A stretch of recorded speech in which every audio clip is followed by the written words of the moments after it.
Have you ever wondered what Earth smelled like before life began? What color painted the sky when our planet was young?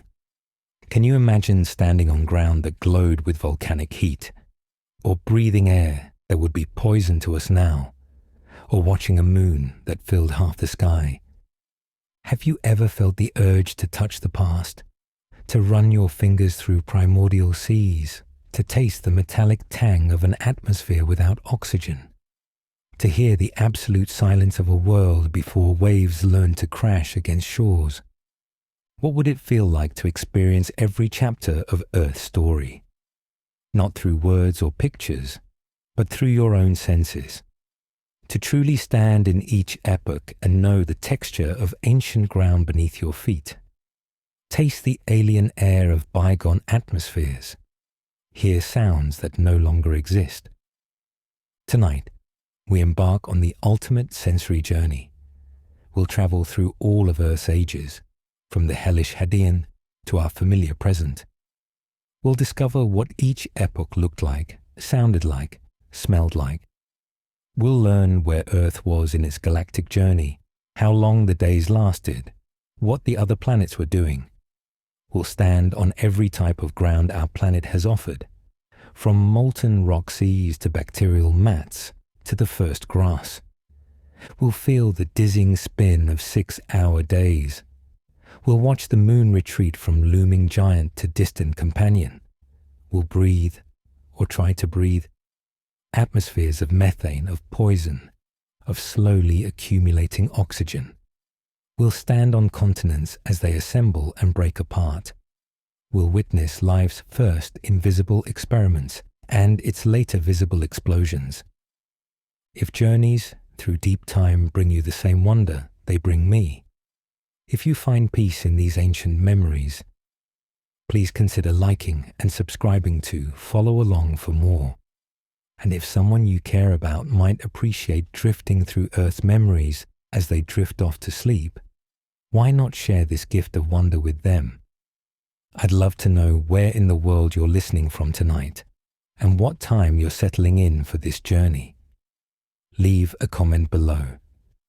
Let me know what corner of our modern Earth you call home, and if there are other moments in deep time you'd like to explore together, other ancient memories you'd like me to share. Tell me in the comments. Your suggestions guide our future travels.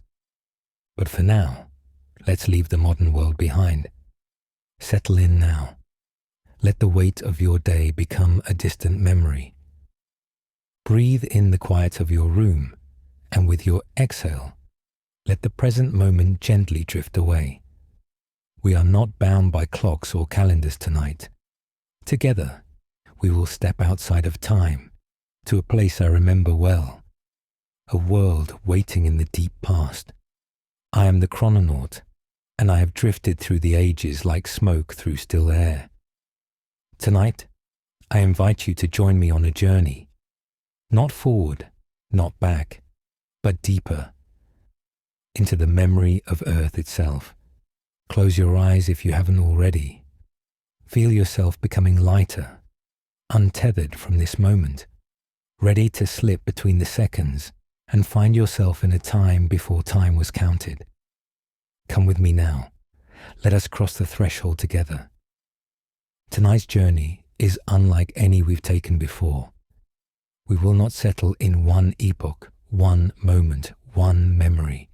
Instead, we will travel the entire span of Earth's existence.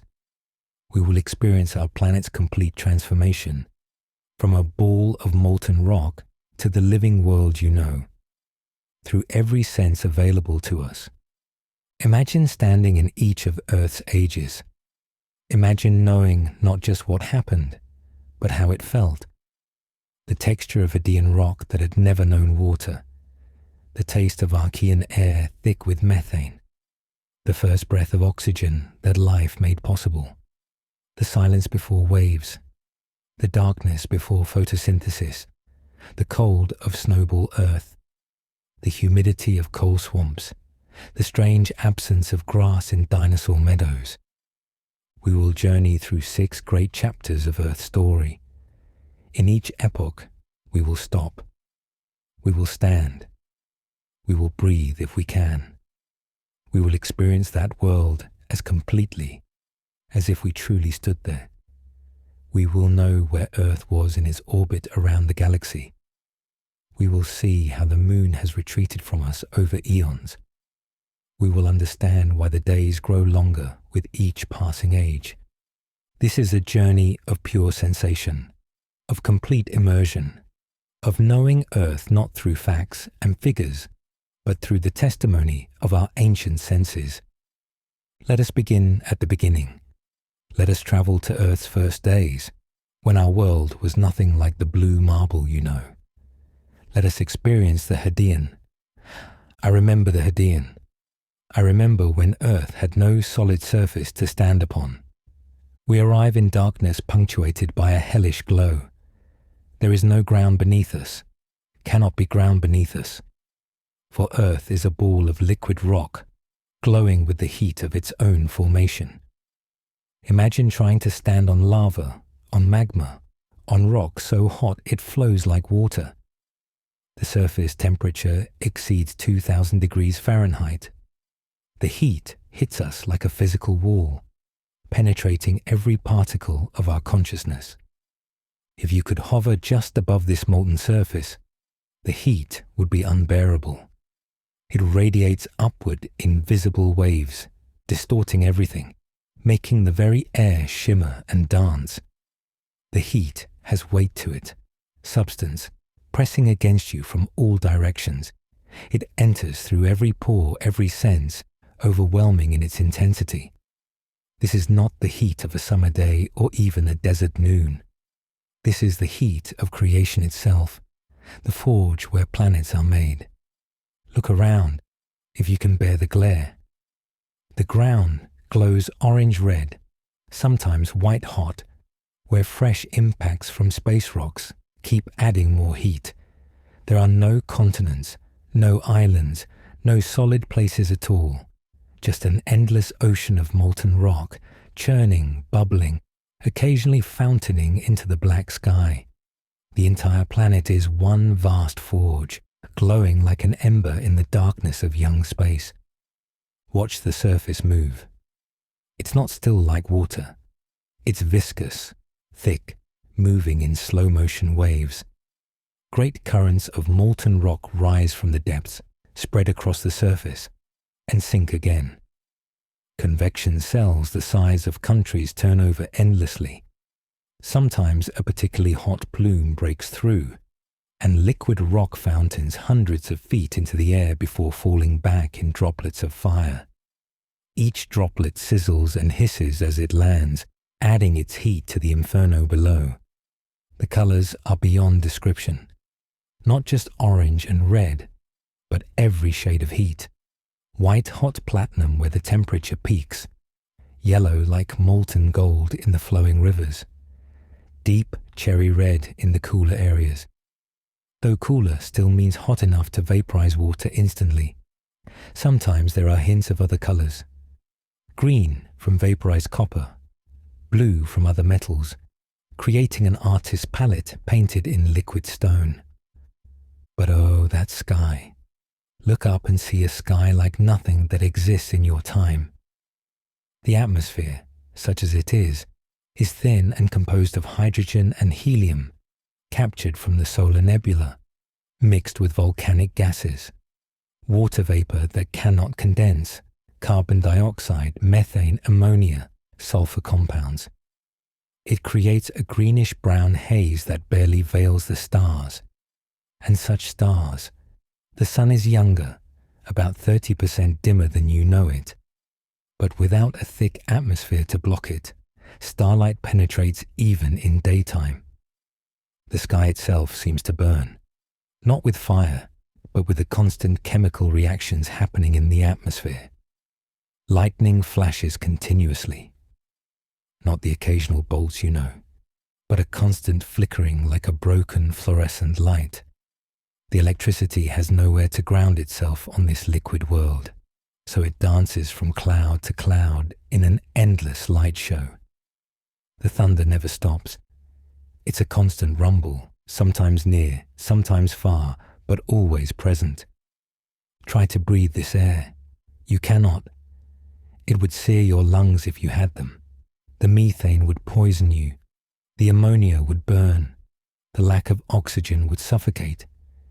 This is an atmosphere made of volcanic breath and captured star stuff, hot enough to cook any life as you know it. The smell. Imagine the sharpest volcanic sulfur mixed with the acrid bite of ammonia, the sickly sweetness of methane. It would overwhelm your senses instantly. The air has texture here. It's thick with volcanic ash and vaporized rock. You could almost chew it.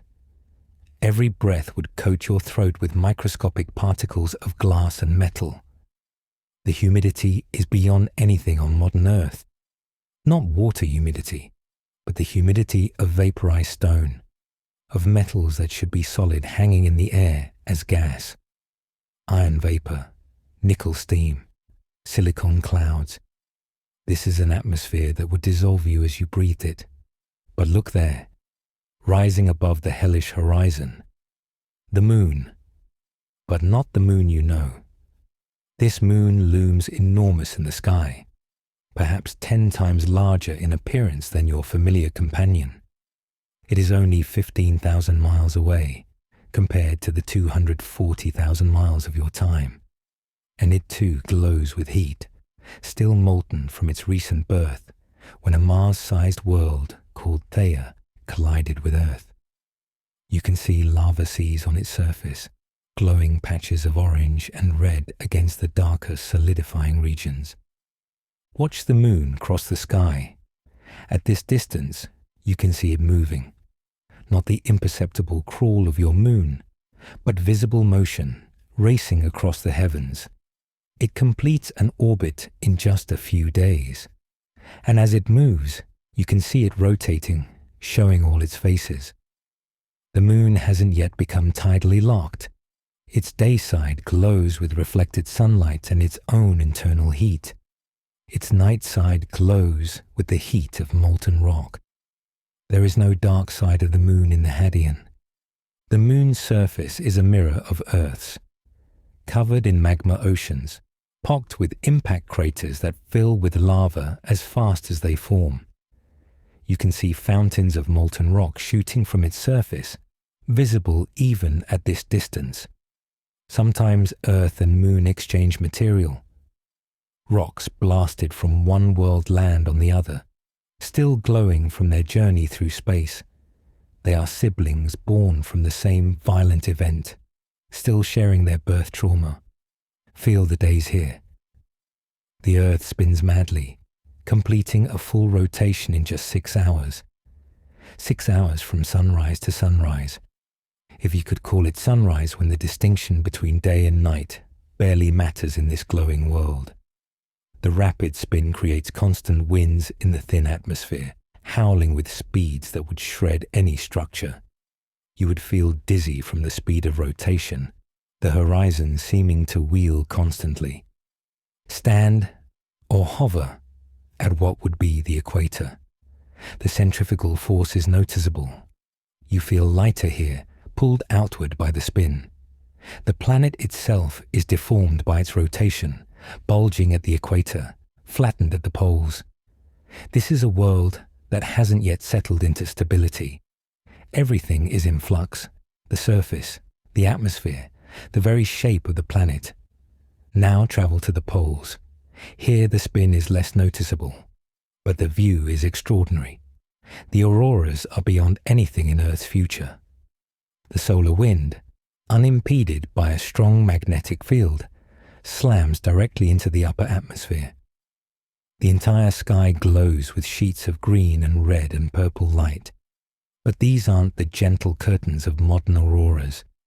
These are violent, explosive, filling the entire sky with colored fire. The sound, yes, you can hear them, is like tearing metal, like screaming wind, like the universe itself crying out. No water exists as liquid here. It is all steam, superheated vapor that contributes to the greenhouse atmosphere. Sometimes, high in the atmosphere where it is cooler, some of this vapor might condense into droplets, but they evaporate long before reaching the molten surface. There is no rain, no snow, no ice, only the eternal circulation of superheated steam. But watch carefully, and you might see the ghost of future oceans. In the highest, coolest parts of the atmosphere, water molecules are beginning to stick together. They form tiny droplets that exist for microseconds before the heat tears them apart again. But they reform, over and over, practicing for the day when they will fall as Earth's first rain. The water is there waiting, patient in its gaseous prison. Listen to this world. What do you hear? The constant rumble of convecting rock, like the world's largest cauldron boiling. The hiss of gases escaping from the molten surface. The whistle and shriek of superheated wind racing around the planet. The crack and boom of rocks exploding from thermal stress.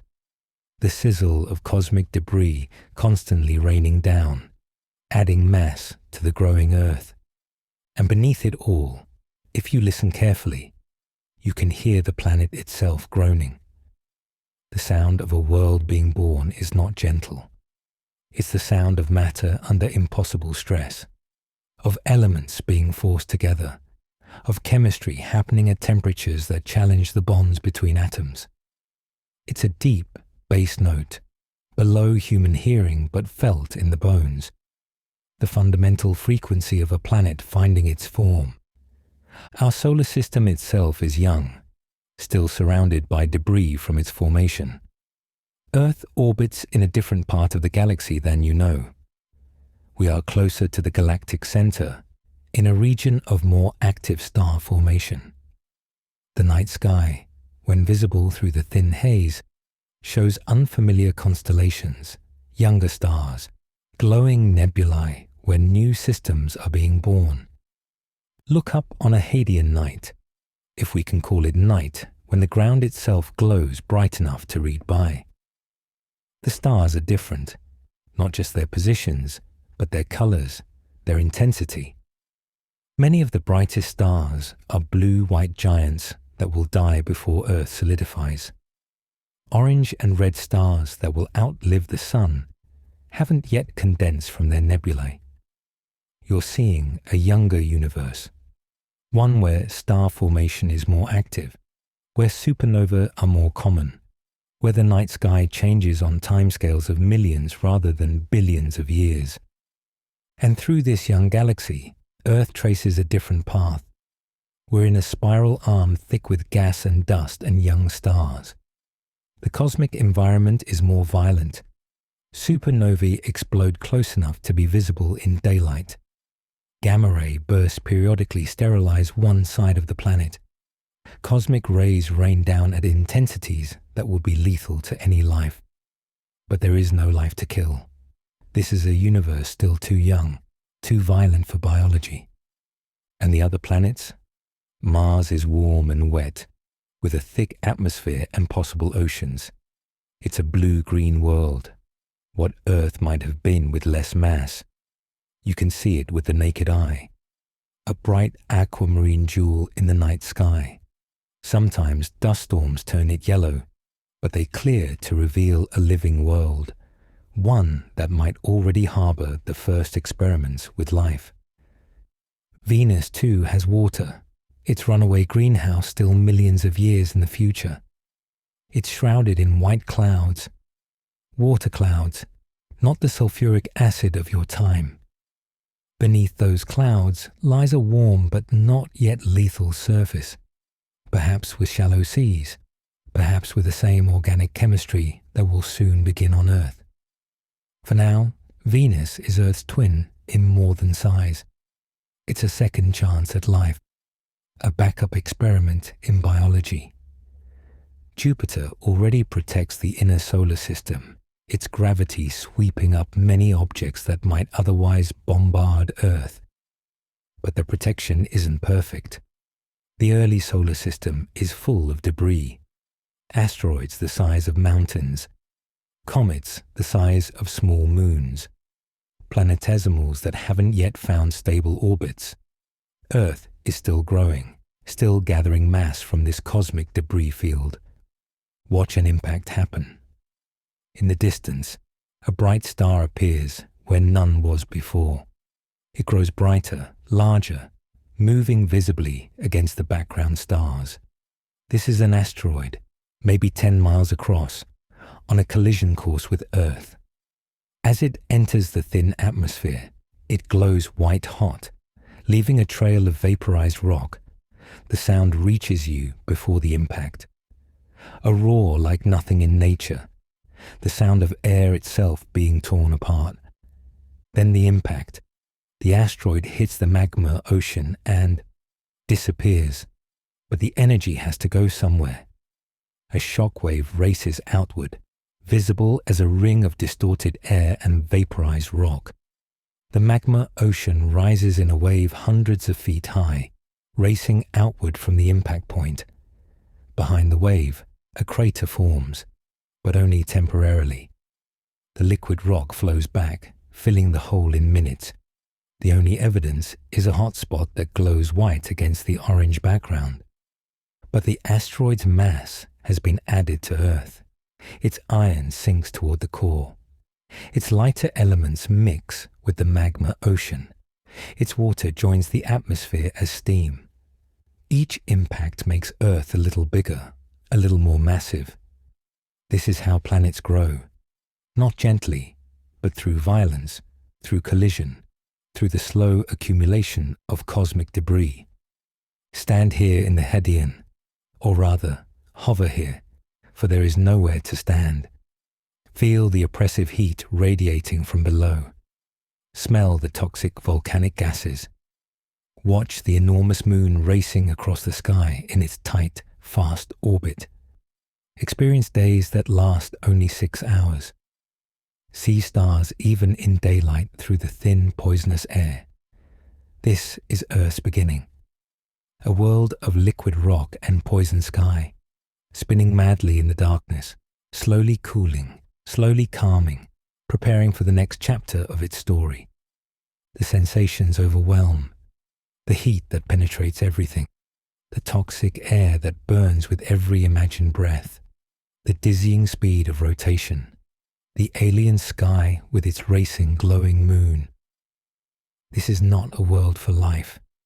Not yet. This is a world still becoming, still gathering itself from the debris of the solar system's birth. I remember standing, hovering, in this impossible time. I remember the patience required, for even in this hellish forge, change was coming. Slowly, so slowly, the surface would cool. The first solid rock would form. The steam would begin its long journey to becoming oceans. But not yet. Not in the Hadean. In the Hadean, Earth is still molten, still poisonous, still racing through its 6-hour days. Feel the metallic taste in the air from vaporized iron and nickel. Notice how your perspective seems to shift constantly with the rapid rotation. See how the stars wheel overhead at visible speed. This is deep time at its most alien. A world that shares almost nothing with the Earth you know, except its location in space. But even here in this chaos, patterns are emerging. The heavy elements are sinking toward the center, beginning to form the core. The lighter elements are rising, starting to differentiate into layers. Chemistry is happening at temperatures that seem impossible. Molecules form, break apart, reform. The building blocks of everything to come are being forged in this furnace. As we prepare to leave the Hadean, take one last look at this forge world. See the glowing rock seas stretching to every horizon. Smell the ammonia and sulfur and 100 other gases that would kill you in a breath. Feel the blast furnace heat that never relents, never varies, never allows even a moment of coolness. Watch that enormous moon, still showing the scars of its violent birth, racing across the sky like a cosmic speedboat. Know that from this hellish beginning, somehow, impossibly, will come blue oceans and green continents and the breath of life. But first, Earth must cool. First, the rocks must solidify. First, we must journey forward to the Archean. The heat has subsided, not gone, never gone entirely in the Archean, but diminished enough that I can remember standing on actual ground. We arrive on the first solid crust of Earth, but do not imagine anything like modern rock. This is something altogether different. Feel it beneath us. This is komatiite and basalt, ultramafic rock so rich in magnesium and iron that it's almost green-black in color. It formed at temperatures no modern lava achieves. The texture is sharp, unweathered, with no soil to soften it. Every surface is bare rock, black and grey and dark green, sometimes still glowing faintly red where lava has recently cooled. This is Earth's first solid skin, thin and fragile, frequently broken by ascending plumes of magma. Run your hand across this primordial rock. It's unlike any stone in your world. The surface is sharp enough to cut, covered in tiny glass needles, where lava cooled instantly in contact with the atmosphere. There are no rounded edges, no weathering, no erosion yet. Every surface is new, fresh from the cooling of lava. The rock is dense, heavy beyond what its size suggests. This is planet stuff, the distilled essence of a world still sorting itself into layers. The ground temperature has cooled to perhaps 200 degrees Celsius in most places. Still too hot for comfort, but solid. You can feel the heat radiating upward through whatever might pass for your feet. It's a strange heat, not just from below, but from within the rock itself. Radioactive elements, far more common in the young Earth, decay and release their energy. The rocks are literally warm from internal heating, like stones with their own power source. Stand still and feel the ground beneath you tremble. Not earthquakes as you know them, but something deeper. The entire crust flexes and moves like the skin on pudding. Underneath, the mantle churns and convex, and the thin crust rides these currents. Sometimes the ground rises beneath you, lifted by an ascending plume. Sometimes it sinks. The vertical movement can be feet per year, blazingly fast by geological standards. This is a world where the ground itself is restless. Now raise your eyes to the sky and see a color that would astound you. The sky is orange, not the orange of sunset, but a deep, permanent orange caused by methane haze. The atmosphere is thicker now, mostly nitrogen like your modern air, but with methane, ammonia, and water vapor, creating a photochemical smog. The sun, still dimmer than you know it, appears as a pale disk through this orange haze, its light scattered and absorbed until the whole sky glows like autumn leaves. The orange is not uniform. High in the atmosphere, where ultraviolet light breaks down methane, there are layers of complex hydrocarbons. These create bands of darker orange, sometimes almost brown, that drift across the sky like oil on water. When the sun is at the right angle, these layers shimmer with iridescent colors, purple, green, golden. It's beautiful and alien, a sky painted in chemicals that would poison you. Try to breathe. The air enters your lungs but brings no relief. There is no free oxygen here, none at all. Instead, you taste methane's oily sweetness, ammonia's sharp burn, the sulfurous tang of volcanic gases. The atmosphere is dense, humid, pressing against you with a weight greater than your modern air. Each breath would poison you while failing to sustain you. This is an atmosphere for chemistry, not for life as you know it. But the air is full of possibilities. The methane and ammonia, energized by sunlight and lightning, are creating complex organic molecules. Amino acids rain from the sky. Formaldehyde, hydrogen cyanide, and other organic precursors form in the atmosphere and dissolve in the gathering waters. This poisonous air is a chemical laboratory, experimenting with the building blocks of life. And now, for the first time in Earth's history, there is a new sound. Listen. Do you hear it? The sound of waves. Liquid water has condensed from the atmosphere. The oceans are being born.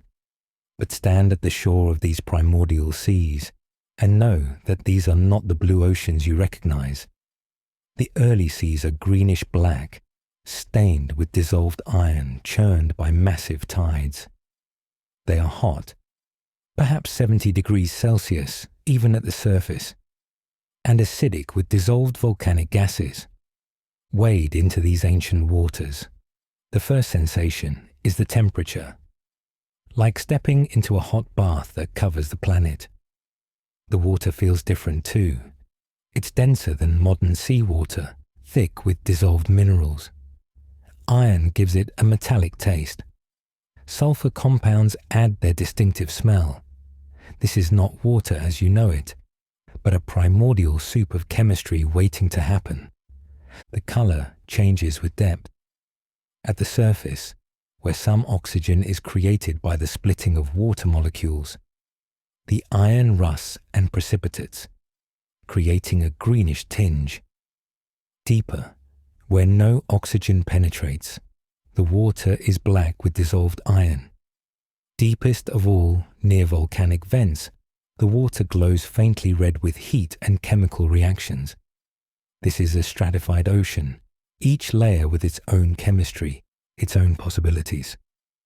Stand at the shore of these primordial seas. The coastline is stark, bare black rock meeting dark water with no beach, no sand, no gentle transitions. Waves crash against fresh volcanic rock with tremendous force. The tides here are monstrous. With the moon so close, tidal forces are perhaps 1,000 times stronger than in your era. Watch the water retreat, exposing miles of sea floor. Then watch it return in a wall 100 feet high, racing across the landscape at the speed of a galloping horse. The sound is overwhelming. Not just the crash of waves, but the groan of the earth itself flexing under tidal forces. The rocks crack and split from the constant stress. The ground literally rises and falls with the tides, lifted by the moon's gravity. This is a world being kneaded like dough by celestial forces, and you can hear every stretch and compression. But there are other sounds too. The hiss of steam where lava meets water, the bubble and belch of gases escaping from the depths, and everywhere the constant percussion of meteorites. The late heavy bombardment is in full swing. Every few minutes, a shooting star blazes across the orange sky. Every few hours, a larger impact creates a new crater. The rain of cosmic debris is constant, adding mass to the Earth, delivering water and organic molecules from space. Stand on a high promontory and watch a major impact. An asteroid, perhaps a mile across, enters the atmosphere, glowing white-hot. The sound reaches you first, a roar that grows and grows until it drowns out everything else. Then the impact. Even from 50 miles away, the ground lurches. A column of vaporized rock shoots into the stratosphere. The shockwave races outward, visible as a wall of compressed air and debris. Minutes later, the debris begins to fall. First, as a gentle patter, like rain. Then heavier, fist-sized rocks falling like hail. The sky turns black with pulverized stone. When it clears, there's a new scar on the earth. A crater miles across, already filling with water, already cooling, already becoming just another feature in a world covered with such scars. And there is much lightning. The atmosphere is unstable, charged with energy from the sun, and from radioactive decay. Storms rage constantly. Stand in an Archean thunderstorm and experience something beyond any modern tempest. The lightning doesn't come in discrete bolts, but in sheets, illuminating the entire sky. The thunder doesn't rumble and fade, but continues as a constant barrage. The rain falls hot and acidic, tasting of sulfur and metals. This rain is doing something remarkable. It's leaching minerals from the rocks, carrying them to the seas, beginning the great chemical cycles that will eventually support life. Watch the rivulets form, cutting the first channels in virgin rock. These are Earth's first rivers, and they run red with dissolved iron, yellow with sulfur, green with copper. Each stream is a different color depending on what rocks it crosses. The landscape looks like an artist's palette, painted in mineral hues. Look up again and see the moon. It has retreated somewhat, now only 4 times larger in appearance than your familiar moon. But at this distance, its effects are even more dramatic. It rises over the dark ocean like a vast, scarred face, still showing the marks of ancient impacts. The tides it raises are still monstrous. Walls of water that rush far inland then retreat, leaving vast areas of seafloor exposed. Watch the moon cross the sky. It's still moving fast enough to see, completing an orbit in just a week. And as it moves, it pulls the Earth's crust with it. The solid ground rises several feet as the moon passes overhead, then falls again. These earth tides create constant stress, constant fracturing. The crust is broken into small plates that grind against each other, creating the first mountain ranges. Though these mountains last only millions of years before being worn down or recycled. The days have grown longer. Earth now rotates once every 15 hours. You can still perceive the movement of the sun across the sky, still feel that slight dizziness from the rapid rotation. But it is slower than the Hadean, more manageable. Stand at the equator at noon. The sun passes overhead so quickly, you can watch your shadow swing from west to east in minutes. This rapid day-night cycle creates powerful winds as the atmosphere heats and cools. This is when I first noticed life beginning its work. Not life as you would recognize it. No green plants, no swimming creatures, no crawling insects. The first life is invisible to the naked eye, yet its effects are beginning to show. In shallow pools heated by volcanic warmth, in cracks in the rocks where chemicals concentrate. The first simple organisms are learning to harvest energy from their environment. Stand by one of these warm pools. The water is murky with dissolved minerals and the first attempts at biology. Look closely at the rocks around the pool. They're covered with thin films, purplish, greenish, brown, slimy to the touch. These are the first biofilms, communities of bacteria-like organisms. They smell faintly organic, different from the purely chemical smells of the sterile Hadean. This is the smell of life's first experiments. Touch these films. They're slippery but also sticky, adhering to the rock with remarkable strength. They're tough too, able to withstand the harsh UV radiation that penetrates the thin atmosphere. These early organisms are already changing their environment, concentrating certain minerals, excreting others. They're creating microenvironments where chemistry can happen that wouldn't occur in the sterile pools. Some of these organisms are learning photosynthesis, but not as you know it.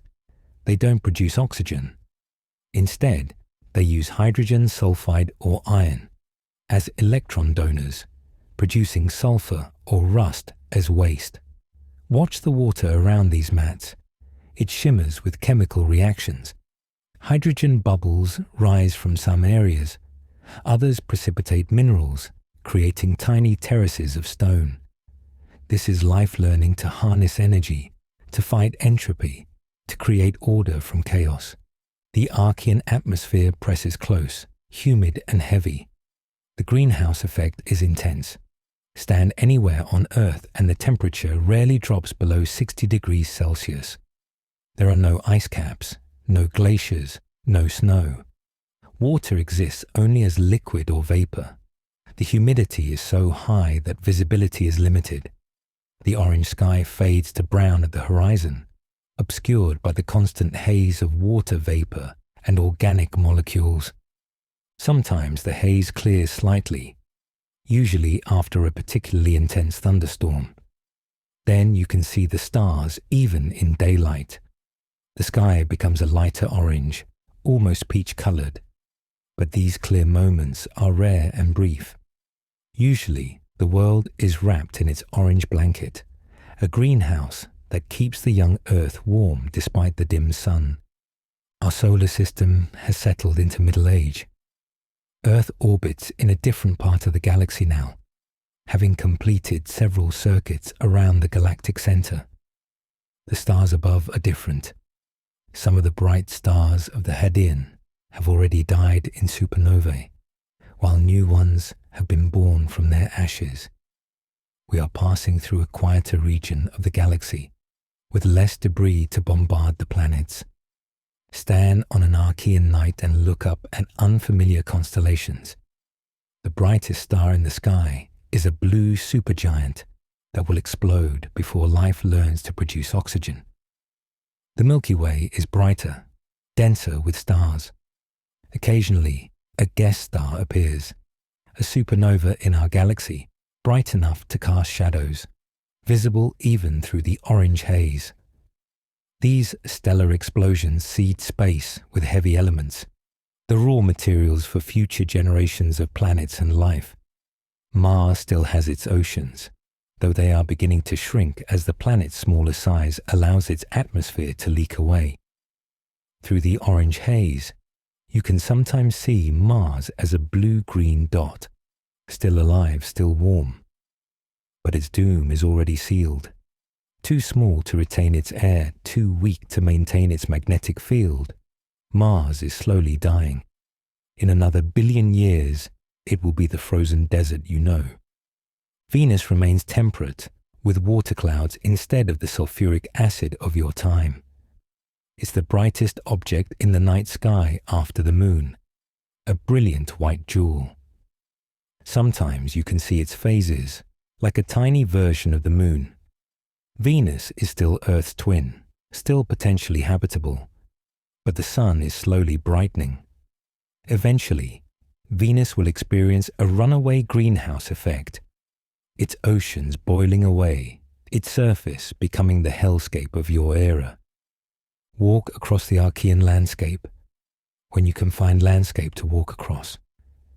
Most of Earth is ocean, with small volcanic islands poking above the dark waters. These islands are temporary, born from undersea eruptions, eroded by the tremendous storms, eventually sinking back beneath the waves. Nothing is permanent in the Archean. The very ground you stand on might not exist in 1,000,000 years. The islands are bare beyond imagination. No plants, no soil, no colors, but black rock and orange sky. Your footsteps echo on bare stone. The only sounds are wind, waves, and the occasional rumble of volcanic activity. Sometimes steam vents hiss and whistle, releasing gases from the depths. These vents are oases of warmth and chemistry in an otherwise monotonous landscape. Find a volcanic vent and approach carefully. The heat increases dramatically. The rocks around the vent are painted in brilliant colors: yellow sulfur, green copper compounds, red iron oxides. The steam smells of rotten eggs and hot metal. But look closely at the rocks nearest the vent. They too have biofilms, different types adapted to the extreme heat and unusual chemistry. Life is already diversifying, finding niches in every possible environment. The wind here carries no sense of life, no pollen, no spores, no decay. It is a chemical wind, bearing only the products of volcanism and atmospheric chemistry. It feels different too. Denser, more substantial, carrying more heat. Dust devils form from the thermal differences between sun-heated rock and cooler air, but the dust is all volcanic ash and pulverized rock. Sometimes the wind carries something else. Tiny spheres of glass, formed when meteorite impacts melt rock and spray it into the atmosphere. These microtectites fall like a gentle rain of beads. Hold out your hand and collect some. They're perfectly round, some clear, some green, some black, depending on what type of rock was melted. They're Earth's first attempt at making glass, a preview of the much later human discovery. Find a high point and look out across the Archean world. The horizon seems closer due to the thick atmosphere. The landscape is monotonous. Dark rock, dark water, orange sky. No forests break the horizon. No grasslands soften the harsh edges. No snow caps the volcanic peaks. This is a world of stark simplicity, beautiful in its barrenness. But there is beauty here. Watch an Archean sunrise. The dim sun emerges from the dark ocean, first as a red glow, then orange, then pale yellow as it climbs through the thick atmosphere. The sky lightens from brown to orange to pale peach. The water changes from black to dark green to grey. The rocks begin to warm, steaming as dew evaporates. It's a daily transformation, a preview of the endless sunrises to come. As afternoon approaches, if we can call it afternoon in these 15-hour days, notice how the quality of light changes. The orange deepens, becomes almost red. Shadows lengthen more quickly than you're used to. The temperature rises to its daily peak, sometimes exceeding 80 degrees Celsius. The rocks become too hot to touch. Mirages form over the dark stone, making distant islands seem to float in the air. This is the time of day when convection is strongest. Watch the air above hot rocks shimmer and rise. Dust devils form, grow, merge into larger whirlwinds. Sometimes these grow large enough to waterspouts when they move over water. The boundary between air and water becomes unclear, both merging in a haze of spray and steam. This is a world where the elements haven't yet learned to stay separate. Touch the rocks around you. Feel their sharpness, their heat, their utterly lifeless nature. These rocks have never known the touch of roots, the cushion of moss, the gentle breakdown that life brings. They are purely geological, shaped only by heat and pressure and the slow work of water. But change is coming. In microscopic films, in warm pools, in the depths of the ocean, life is gaining strength. The Archean Ocean is where the real action is happening. Dive beneath the dark surface, if you could survive the heat and the chemistry. The upper waters are sterile, blasted by UV radiation. But deeper, where the radiation cannot reach, life is flourishing. Vast communities of microorganisms cluster around volcanic vents, feeding on the chemical energy of the Earth itself. These deep communities are already complex. Some organisms produce methane, others consume it. Some oxidize iron, others reduce it. Chemical cycles are being established that will persist for billions of years. The waste of one organism becomes food for another. Energy flows through the system, always downhill thermodynamically, but creating complexity and order along the way. And somewhere in this chemical dance, an organism learns a new trick. It learns to use sunlight to split water, releasing oxygen as waste. This seems like a small innovation, but it will change everything. For now, the oxygen is immediately consumed by iron and other reduced minerals. But eventually, after millions of years of patient photosynthesis, free oxygen will accumulate. The orange sky will clear. The dark oceans will lighten. The great oxidation event will begin, but not yet. In the Archean, the world remains alien, orange-skied and dark-watered, with only the faintest hints of the transformation to come. This is a world in transition, no longer the hellish Hadean, but not yet the living planet it will become. It's a world of patience, where changes happen so slowly that centuries pass like heartbeats. The Archean night falls quickly with the rapid rotation. The orange sky deepens to brown, then black. The stars emerge, brilliant through the clearer patches of atmosphere. The moon rises, enormous and fast-moving, casting shadows 4 times darker than moonlight in your time. The tides begin their massive rush, and you must retreat to higher ground or be swept away. Stand on Archean rock under Archean stars. Feel the warm wind that never stops. Smell the methane and sulfur that passes for air. Listen to the crash of waves that are slowly, patiently, grinding the first sediments from virgin rock.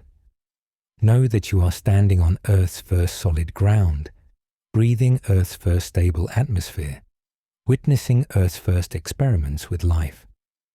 As we prepare to leave the Archean, breathe deeply of this strange air one more time. Feel the methane coat your throat. Let the ammonia burn your nostrils. This is the last time Earth will know such an atmosphere. Soon, though soon in geological terms means hundreds of millions of years, life will begin to change the very air. The orange sky will fade. The dark oceans will lighten. The great oxidation is coming. But first, we must experience the long quiet of the Proterozoic. We arrive in what I call the boring billion. But do not let the name deceive you. This is not boring in the way you might think. This is the profound boredom of stability, of patience, of a world holding its breath for nearly 2 billion years. Stand with me on a Proterozoic shore. The first thing you notice is that you can almost breathe here. Almost. The great oxidation event has begun, and free oxygen now makes up perhaps 5% of the atmosphere. It is not enough to sustain you, but it is enough to change everything. Take a shallow breath. The methane sweetness is gone, replaced by a sharper, cleaner taste.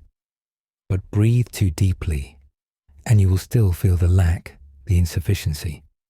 Your lungs would labor here, never quite satisfied.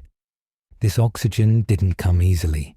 It is the product of billions of years of photosynthesis, of countless generations of cyanobacteria patiently splitting water molecules. And it came with a cost. The oxygen was poison to most early life. I remember the dying, the first great extinction as oxygen levels rose. Entire ecosystems of anaerobic organisms retreated to the depths, to the mud, to anywhere oxygen couldn't reach. This was life's first self-inflicted catastrophe. Look at the sky. The orange is fading gradually, over millions of years, being replaced by a pale pink. The methane haze is breaking down, destroyed by oxygen and ultraviolet light. On the clearest days, you might see hints of blue at the zenith, but mostly the sky remains an alien pink, like a permanent dawn that lasts all day. The pink comes from the way light scatters through an atmosphere in transition. There's still enough methane and organic haze to warm the colors, but oxygen is beginning to clear the air. Sometimes, when the sun is low, the entire sky turns rose gold, a color that exists nowhere in your modern world. It's beautiful and strange, a sky caught between 2 chemical regimes. Stand at noon and look directly up. Here, where the atmosphere is thinnest, you can sometimes see a deep purple blue, almost the color of space itself. This is the future breaking through, the blue sky that oxygen will eventually create. But it's fleeting. Clouds pass, made not of pure water, but of water mixed with organic compounds, and the sky returns to its pink shroud. The sun is brighter now, though still not as bright as you know it. It appears white through the thinner haze, no longer the pale orange disk of the Archean. Shadows are sharper. Colours, such as they are in this still monochrome world, are more vivid. The quality of light is changing as the atmosphere clears. For the first time, Earth knows the difference between a clear day and a hazy one. But look at the land, and you will understand why this is called the boring billion. The continents have grown. There are actual continents now, not just volcanic islands, but they are bare, utterly, completely bare. No plants, no visible life at all, just rock and sand and the first true soils forming from weathered stone. The land is red in many places, stained with iron oxide as the new oxygen rusts the exposed minerals. This red is different from any color Earth has known. It's the red of rust, of oxidation, of chemistry happening on a planetary scale. Walk across these red plains and your feet kick up dust that stains everything. The dust gets in your nose, your mouth, tasting of iron. It colors the streams red, the lakes red. Even the rain falls pink with suspended iron oxide. This is a planet rusting in real time. But the red is not uniform. In low-lying areas where water pools, the iron precipitates out, creating bands of color. Red layers alternate with gray, with black, with green. These are the band iron formations, and they record the chemical history of the atmosphere. Each band represents a pulse of oxygen production, followed by its consumption as it reacted with iron. It's a planetary heartbeat recorded in stone. Walk across this barren continent. Your feet sink slightly into the first real sand, ground from rocks by 2 billion years of waves. But there is no softness here, no organic matter to cushion your steps. The sand is sharp, crystalline, each grain a tiny fragment of ancient rock. It gets everywhere, carried by winds that faced no resistance from vegetation. The wind in the Proterozoic is different from anything before. It's cleaner, less chemical, but also more persistent. Without plants to break its flow, it races unimpeded across entire continents. Stand on a ridge and feel it hit you with physical force. It carries sand and dust from thousands of miles away. Sometimes the entire sky turns brown with dust storms that last for weeks. During these storms, the world becomes a uniform tan. You cannot see more than a few yards. The dust infiltrates everything, coating every surface. It tastes of minerals, quartz, feldspar, mica, the components of granite ground to powder. When the storm finally passes, the landscape has changed. Dunes have shifted, valleys have filled, entire hills have been carved away. This is erosion at its most powerful, unrestrained by life. The silence is profound. There are no birds, no insects, no rustling leaves. Only the wind, which sounds different here. Thinner, less substantial than in the dense Archean atmosphere, but also cleaner, without the chemical burden. It whistles through rocks and across vast plains of nothing. Sometimes you can walk for days and hear only your own footsteps and the constant maddening wind. But the silence is not complete. Listen carefully and you can hear the earth itself. The crack of rocks splitting from thermal expansion. The groan of tectonic plates grinding together. The distant rumble of volcanoes. And underneath it all, if you press your ear to the ground, you can hear the planet's deep voice, the sound of a convection in the mantle, of the core spinning, of a world alive with geological process even if barren of biological ones. Walk to the shores and you will find life. Not obvious life. You must look closely. The rocks in the intertidal zone are covered with slime, thick, layered mats of cyanobacteria and other microorganisms. These are stromatolites, and for nearly 2 billion years, they are the most complex ecosystems on Earth. Kneel beside a stromatolite pool. The structures are mesmerizing. Layers upon layers of bacterial mats, building up over centuries into mounds and pillars. Some are just inches high, others tower several feet. They come in every shape: domes, cones, branching columns. In the shallow water, they form vast fields, like alien gardens made of living stone. Touch them. They feel like nothing in your modern world. The surface is slimy, yes, but also firm, almost leathery. Beneath the living layer is rock, limestone created by countless generations of bacteria. Press harder, and you can feel the structure give slightly. These are living rocks, growing perhaps a millimeter per year, patient beyond any human understanding. The smell near these bacterial mats is distinctive, organic, but not the rich smell of modern decay. This is simpler, sharper, the smell of oxygen being produced, of simple sugars being made from sunlight, of the most basic chemistry of life. In the morning, when photosynthesis begins, the smell intensifies.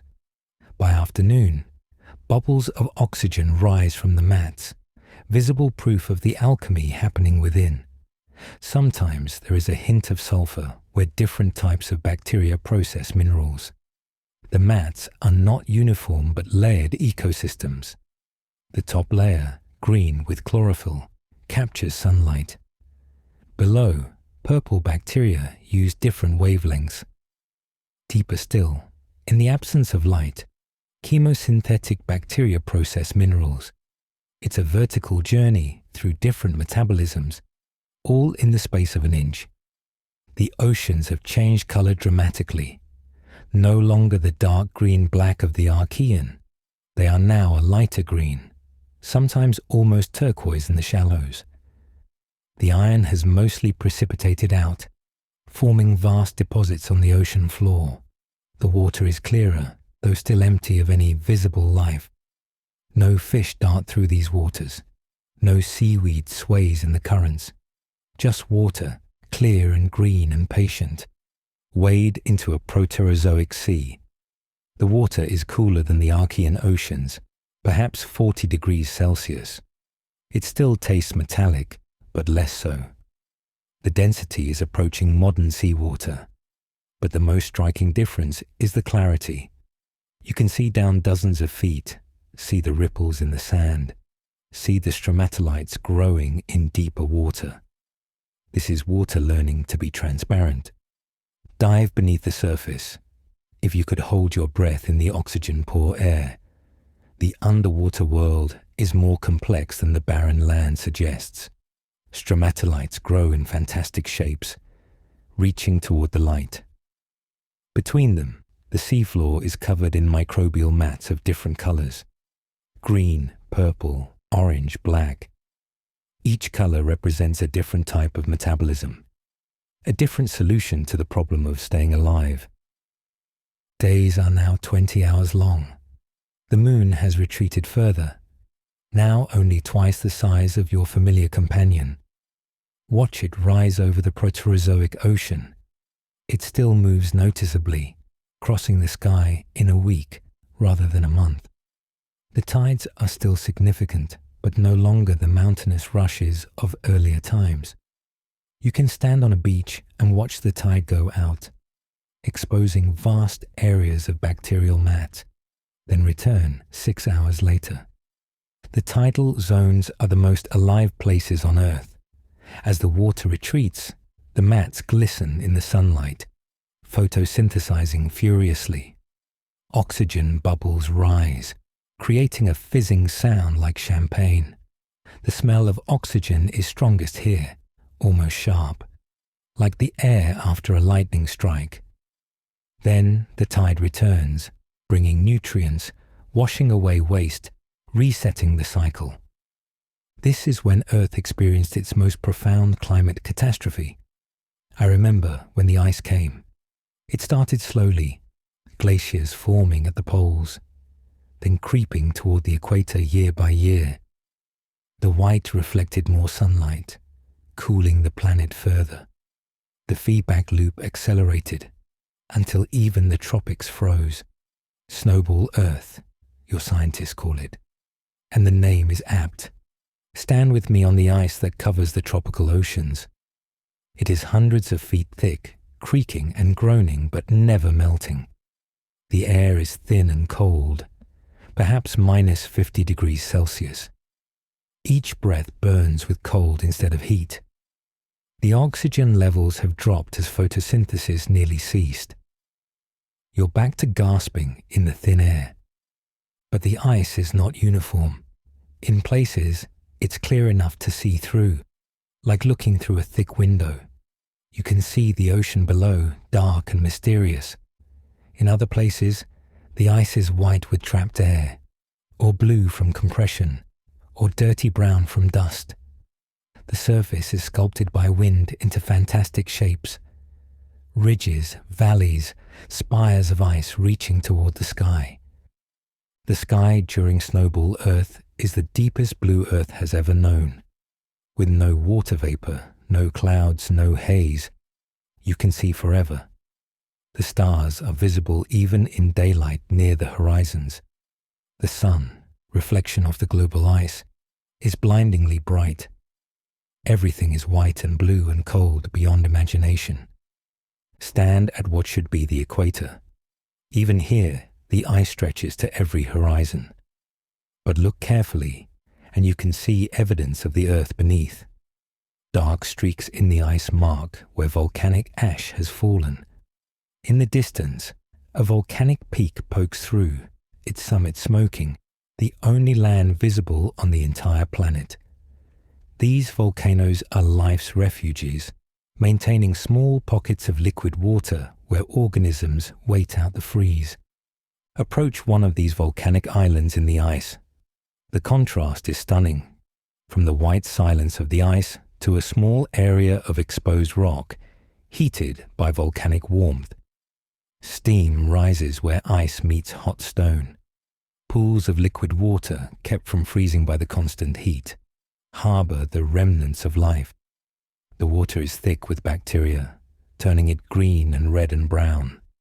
The smell of sulfur mixes with the smell of life. Listen to Snowball Earth, or rather, listen to its silence. No waves. The oceans are frozen. No rain. All water is locked in ice. No life sounds. Everything is hidden beneath the ice or clustered around volcanic vents. Only the crack of shifting ice and the whistle of wind across endless white plains. This is Earth at its quietest. It's most still. But the silence is occasionally broken by the voice of the ice itself. Stand still and you can hear it. Creaks and groans as the ice shifts. Sometimes a crack appears, racing across the surface with a sound like thunder. The ice is alive in its own way, flowing slowly toward the equator, building up, compressing, releasing stress in sudden fractures that can be heard for miles. The cold is different from any cold you know. It is dry, absolute, penetrating.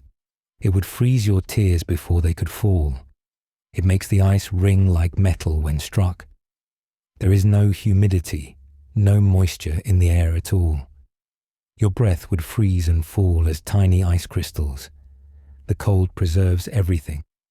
There is no decay here, no change, just the patient waiting of a frozen world. But life persists. In cracks in the ice where volcanic heat creates pockets of liquid water. In the deep ocean where the pressure keeps water liquid despite the cold. Around hot springs and volcanic vents. Life has learned patience in the Proterozoic, and it waits out the ice age that lasts millions of years.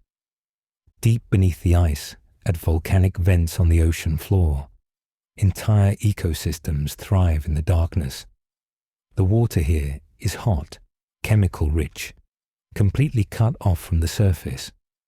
Bacteria form thick mats around the vents. Some have learned chemosynthesis, making food from the chemicals in the vent water. This is life independent of the sun, patient enough to wait out even a global freeze. When the ice finally retreats, and I remember that melting, the sound of a planet-wide thaw. The world that emerges is subtly different. The continents have been scraped clean by glaciers. New nutrients have been delivered to the oceans. Life, tested by the ultimate trial, is ready for new experiments. Watch the ice retreat. It doesn't melt uniformly, but breaks up first at the equator, then works its way toward the poles. The sound is incredible. Constant cracking, groaning, the splash of icebergs carving into the newly liquid ocean. Rivers of meltwater carve new channels in the scoured rock. Waterfalls appear where none existed before. The world is being reshaped by water. Stand on a post-snowball Earth beach. The bacterial mats are already returning, spreading across the newly exposed rocks with surprising speed. But now there is something new in the water. Single-celled organisms with nuclei. The first eukaryotes. They are still microscopic, but they represent a new level of complexity. Some of them will eventually learn to cooperate, to form the first multicellular life. These early eukaryotes are marvels of complexity compared to bacteria. They have internal membranes, organelles, even mitochondria. Former bacteria that have taken up permanent residence inside the cell. This is evolution by merger, by cooperation rather than competition. It's a new strategy that will eventually lead to all complex life. The Proterozoic progresses with glacial patience. Continents drift slowly, assembling and breaking apart. The first supercontinent, Columbia, forms and breaks up. Then Rodinia assembles, creating a single landmass that affects ocean currents and climate. The atmosphere continues its slow enrichment with oxygen, reaching 10%, then 15%. The sky gradually shifts from pink toward pale blue. Stand on the supercontinent Rodinia. From here, you could walk for thousands of miles without reaching an ocean. The interior is a vast desert, receiving no rain, baking under the sun. The rocks here are ancient, even by Proterozoic standards, billions of years old, recording the early history of continental crust. But still, no life ventures far from water. The land remains barren. Days lengthen toward 22 hours. The moon continues its retreat, now only 50% larger than in your time. Earth's rotation is slowing, the days growing longer by microseconds each year. It's imperceptible on human timescales, but dramatic over billions of years. The angular momentum is being transferred to the moon, pushing it ever farther away. This is when I first saw color in life.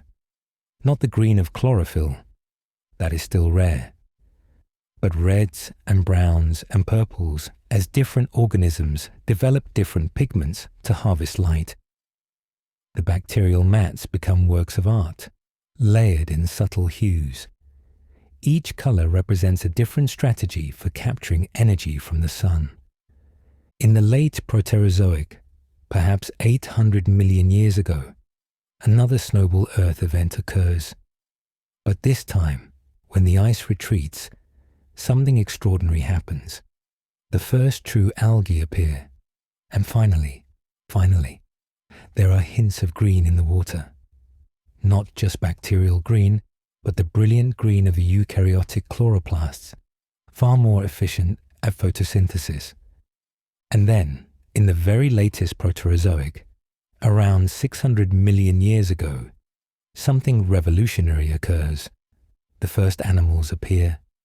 Not the complex animals of later times, but soft, strange creatures unlike anything in your world. This is the Ediacaran fauna, Earth's first experiment with large multicellular life. Wade into an Ediacaran sea. The water is cool, perhaps 20 degrees Celsius, and clearer than ever before. The oxygen is almost at modern levels, and there, on the sea floor, are things that are definitely not bacterial mats. They look like quilted mattresses, ribbed fans, fractal fronds. They range from coin-sized to meter wide. They don't move, or do they? Watch carefully, and you might see one slowly shifting position. Touch one. They feel like thick jelly, firm but yielding. They have no eyes, no obvious mouth, no familiar features. They are quilted and segmented and utterly alien. Some are shaped like fronds, attached to the seafloor by holdfasts, swaying in the current. Others are flat discs, adhering to the seafloor. They represent possibilities that will not survive into your world. These Ediacarans are peaceful creatures. There are no predators, no armor, no weapons. They seem to feed by absorbing nutrients through their skin or filtering them from the water.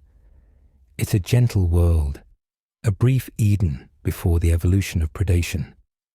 The seafloor is a garden of strange, soft creatures living in harmony. Our solar system has completed many circuits of the galaxy during the Proterozoic. We have passed through spiral arms and quiet zones. The stars above have changed completely.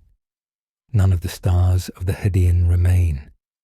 We are in a different region of space, though following the same galactic orbit. Stand on a late Proterozoic night. The stars are brilliant in the clear air. The Milky Way arches overhead, looking much as it does in your time, though the individual stars are all different. Mars is dead, a frozen desert with only the thinnest atmosphere. Venus is beginning its transformation into a greenhouse hell. Only Earth maintains that perfect balance of water and air. The late Proterozoic air is almost breathable now. Oxygen has reached 18%, close to modern levels. The sky on clear days is pale blue, though often there are hazes of dust from the unvegetated continents. Take a deep breath. It almost satisfies. Your lungs almost find what they need, but not quite. There is still something missing, some vitality that only the full flowering of plant life will provide. Stand on the shore of the late Proterozoic ocean as the sun sets. It sets more slowly now, in the 23-hour days. The sky turns colors you recognize, orange and pink and purple. But the landscape remains alien. No grass softens the harsh shore. No trees break the horizon. No birds wheel overhead. The world is on the very verge of the familiar, but not there yet. Feel a Proterozoic breeze on your skin. It carries dust from distant deserts, salt from the ocean, the faint organic smell of bacterial mats. But it carries no pollen, no spores, no seeds. It's a sterile wind, chemical rather than biological. It speaks of a world still waiting, still preparing for the explosion of life to come.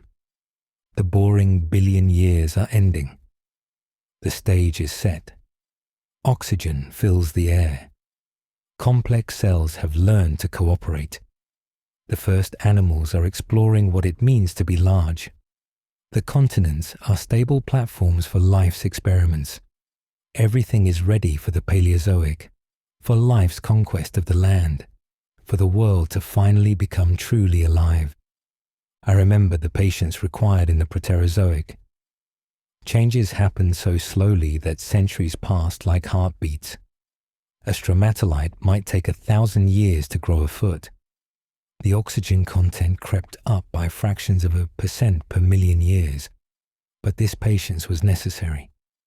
Life was learning, experimenting, building the tools it would need for the coming explosion. But for now, in this last moment of the Proterozoic, Stand with me in the quiet. Feel the almost breathable air. See the almost blue sky. Touch the strange, soft bodies of the first animals. This is Earth's long adolescence ending, its maturity about to begin. The boring billion is over.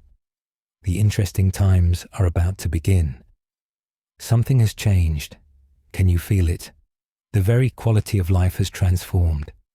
We arrive at the beginning of the Paleozoic, in the Cambrian explosion, and for the first time in Earth's history, the oceans are visibly, vibrantly alive. Wade into a Cambrian sea.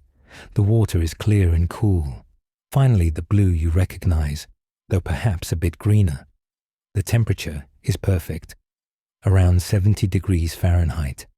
Salt levels are close to modern oceans, but what strikes you immediately is the movement. Everywhere things are swimming, crawling, burrowing. Life has discovered mobility, and it is using it with abandon. Stand still in the shallow water and watch the parade of early life.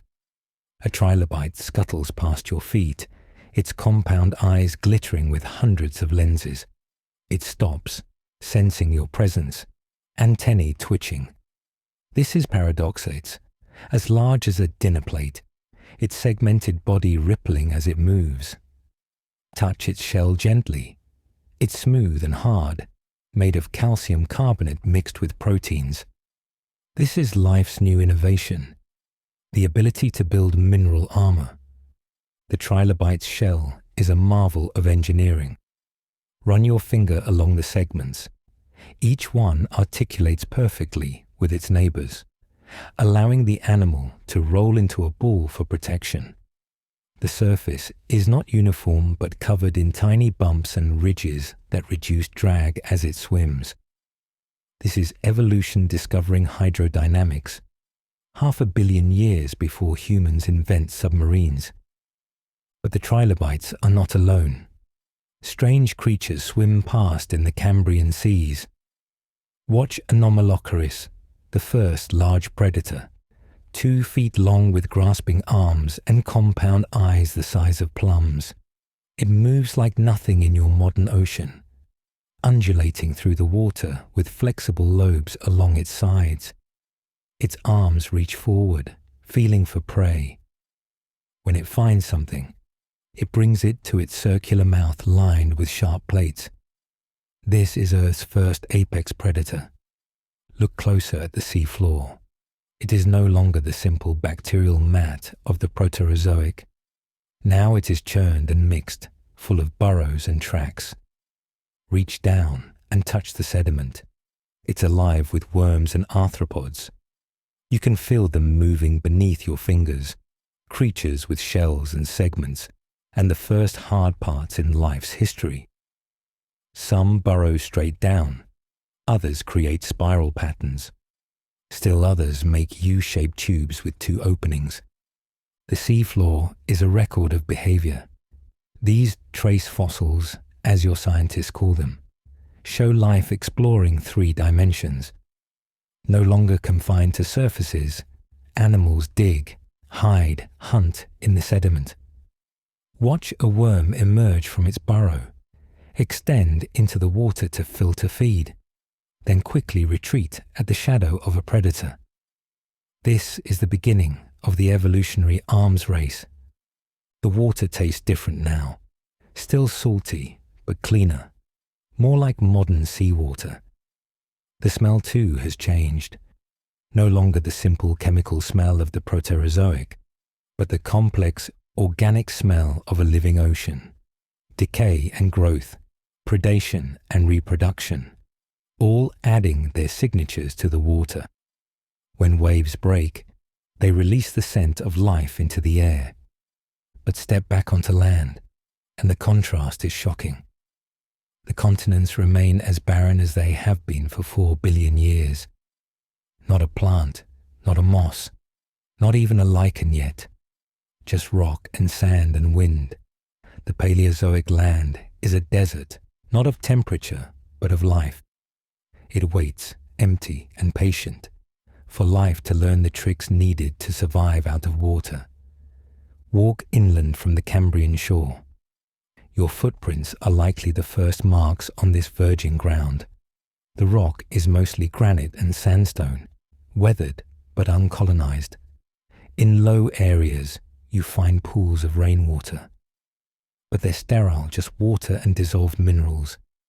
The only hint of life is the green tinge where streams carry nutrients from the ocean. Stand on a Cambrian beach at the boundary between life and sterility. The tidal zone shows the first attempts at terrestrial colonization. Bacterial mats still grow here, but now they are grazed by the first animals to venture out of water at low tide. Small arthropods scuttle in the wet sand, racing to return to water before they dry out. Watch them closely. They move differently than their aquatic relatives, lifting their bodies higher, moving in quick bursts. The air is fully breathable now. Take a deep breath. For the first time in Earth's history, your lungs would find exactly what they need. 21% oxygen, close to modern levels. The air smells empty though. No pollen, no plant oils, no smell of earth. Just the clean, sterile smell of rock and rain and sea spray. It's air that has never known the perfume of flowers or the musk of mammals. Days are 21 hours long. The moon appears almost familiar, only slightly larger than you know it. Watch a Cambrian sunset. The sky turns the colors you recognize, but the landscape remains alien. No silhouettes of trees break the horizon. No grass catches the golden light. Just bare rock painted in sunset colors, as it has been for billions of years. As we move forward through the Paleozoic, watch life's assault on the land. The Ordovician period brings even more diversity to the oceans. Stand in an Ordovician sea and witness the first coral reefs.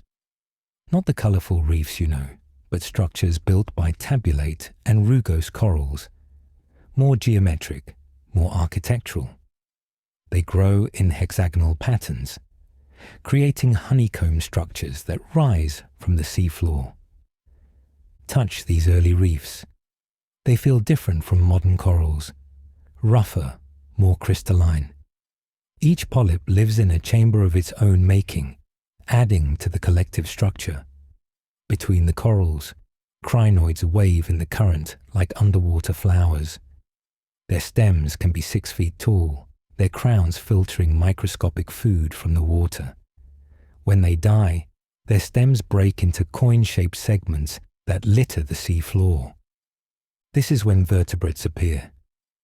Watch the first fish, though calling them fish seems generous. They have no jaws, no paired fins, just a mouth that works like a vacuum cleaner, and a body covered in bony plates. Astraspis is only a few inches long, hovering near the bottom, sucking up organic debris. Touch one gently. Its armor feels like textured ceramic, each plate fitting perfectly with its neighbors. The Ordovician ends in ice. Stand at the edge of a glacier in North Africa. Yes, Africa, which sits at the South Pole in this era. The ice is different from snowball Earth. It doesn't cover the entire planet, just the southern continents. But sea levels drop dramatically as water locks into ice. Watch the shoreline retreat, exposing vast areas of continental shelf. Marine life crowds into the remaining seas. Then comes the Silurian, and life makes its first serious push onto land. Stand by a Silurian stream in what will become Scotland. The landscape is still mostly barren, but look closely at the water's edge. Small plants, no taller than your thumb, grow along the banks. Cooksonia, they're called by your scientists. They are simple, just green stems that fork into Y shapes with sporangia at the tips. Kneel down and examine these first land plants. They have no leaves, no roots, just underground stems called rhizomes. But they have solved the fundamental problem of land life. How to avoid drying out. Touch the stem. It's covered in a waxy cuticle that holds in moisture. Inside, primitive vascular tissue carries water from the soil to the tips. This is the plumbing that will allow plants to grow tall. With plants come the first land animals, tiny arthropods, ancestors of spiders and insects feeding on plant spores and on each other. Watch a primitive spider, no bigger than a pinhead, stalking between the plant stems. It moves carefully, testing each step. Its exoskeleton is thicker than aquatic arthropods, protection against desiccation. When threatened, it retreats to the moist soil beneath the plants. The smell of the land is changing, no longer just rock and rain, but the first hints of vegetation.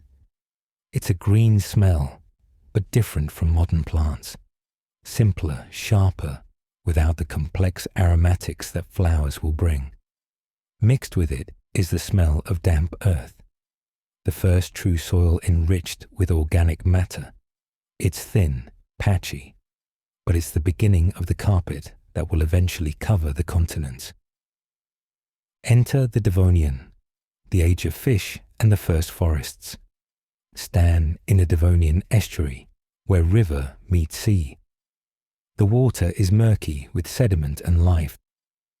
This is where vertebrates are learning to breathe air. Watch a lungfish surface, gulp air, then sink again.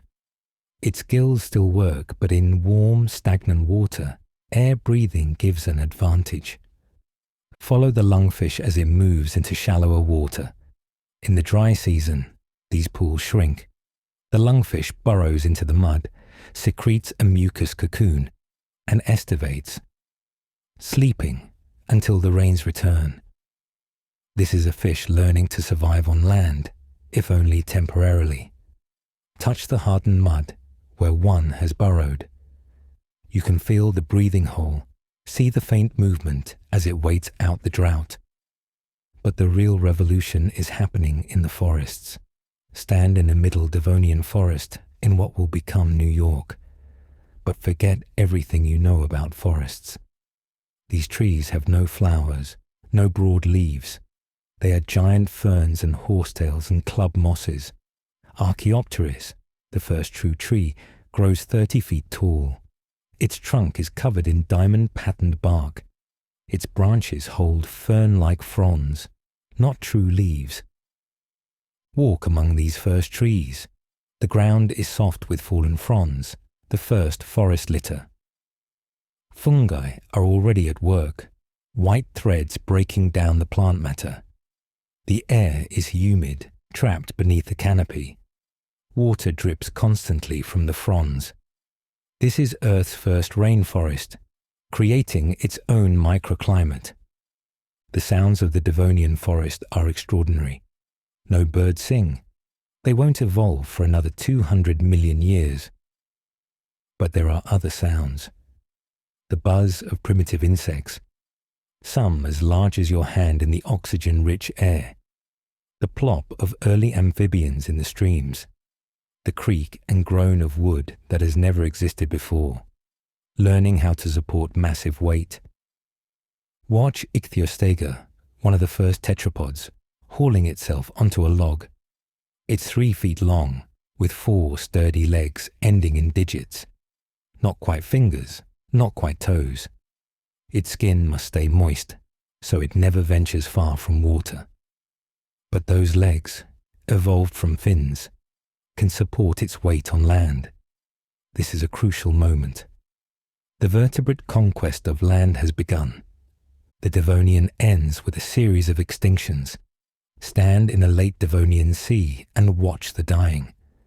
The placoderms, armored fish the size of buses, disappear. Many coral species vanish. The cause is debated, perhaps changing climate, perhaps the evolution of land plants, changing ocean chemistry. But life persists, adapts, explores new possibilities. Then comes the Carboniferous, the Coal Age, when forests truly conquer the land. Stand in a Carboniferous swamp in what will become Pennsylvania. The trees here are giants. Lycophytes growing 100 feet tall, their trunks 6 feet across. But they are not like modern trees. Touch the bark.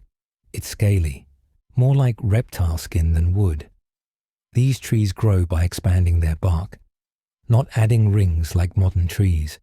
The air here is the richest Earth has ever known. 35% oxygen compared to 21% in your time. Each breath energizes you, but also makes you lightheaded. In this oxygen-rich atmosphere, fires burn fiercely when lightning strikes, but the swamps are usually too wet to burn. Water stands everywhere, black with tannins from the vegetation. This is when I saw the giant insects. A dragonfly lands near you. Meganeura, with a wingspan of nearly 3 feet. Watch it hunt. Its head swivels, compound eyes tracking prey. It launches, wings blurring, and snatches a smaller insect from the air. The crunch of its jaws is audible from yards away. This is what happens when insects have no competition from vertebrates in the air. Walk carefully through the swamp. Your feet sink into peat, layer upon layer of compressed plant matter. This is tomorrow's coal, banking carbon that will fuel your industrial revolution 300 million years later. The smell is intense. Rotting vegetation, stagnant water, the sweet scent of tree ferns, the musk of large amphibians. It's the smell of life at its most productive. At night, the carboniferous swamp becomes even more alien. No mammals scurry in the underbrush. They haven't evolved yet. Instead, large amphibians hunt. Eriops, 6 feet long, waits in shallow water for prey. Its eyes and nostrils break the surface like a crocodile's. When something ventures too close, it lunges, massive jaws snapping shut. The splash echoes through the forest. As the Carboniferous progresses, the continents assemble into Pangaea, the supercontinent. The climate becomes more seasonal, with ice at the poles and deserts in the interior. Stand in the center of Pangaea during the Permian.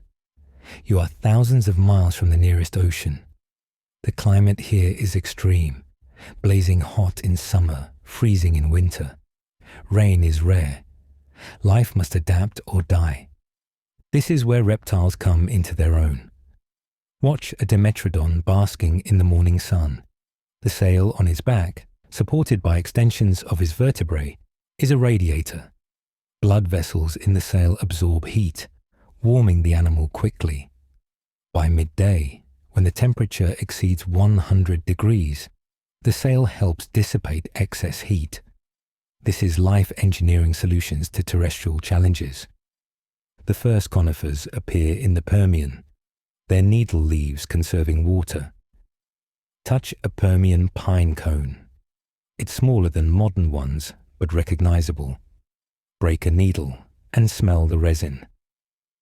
Pine scent. 280 million years before Christmas trees. These trees are revolutionaries, able to reproduce without water, their pollen carried by wind instead of swimming like fern sperm. But the Permian is ending badly. Stand in Siberia as the largest volcanic eruptions in Earth's history begin. Lava flows cover an area the size of Europe, but the lava is just the beginning. The eruptions release vast amounts of carbon dioxide, methane, sulfur compounds.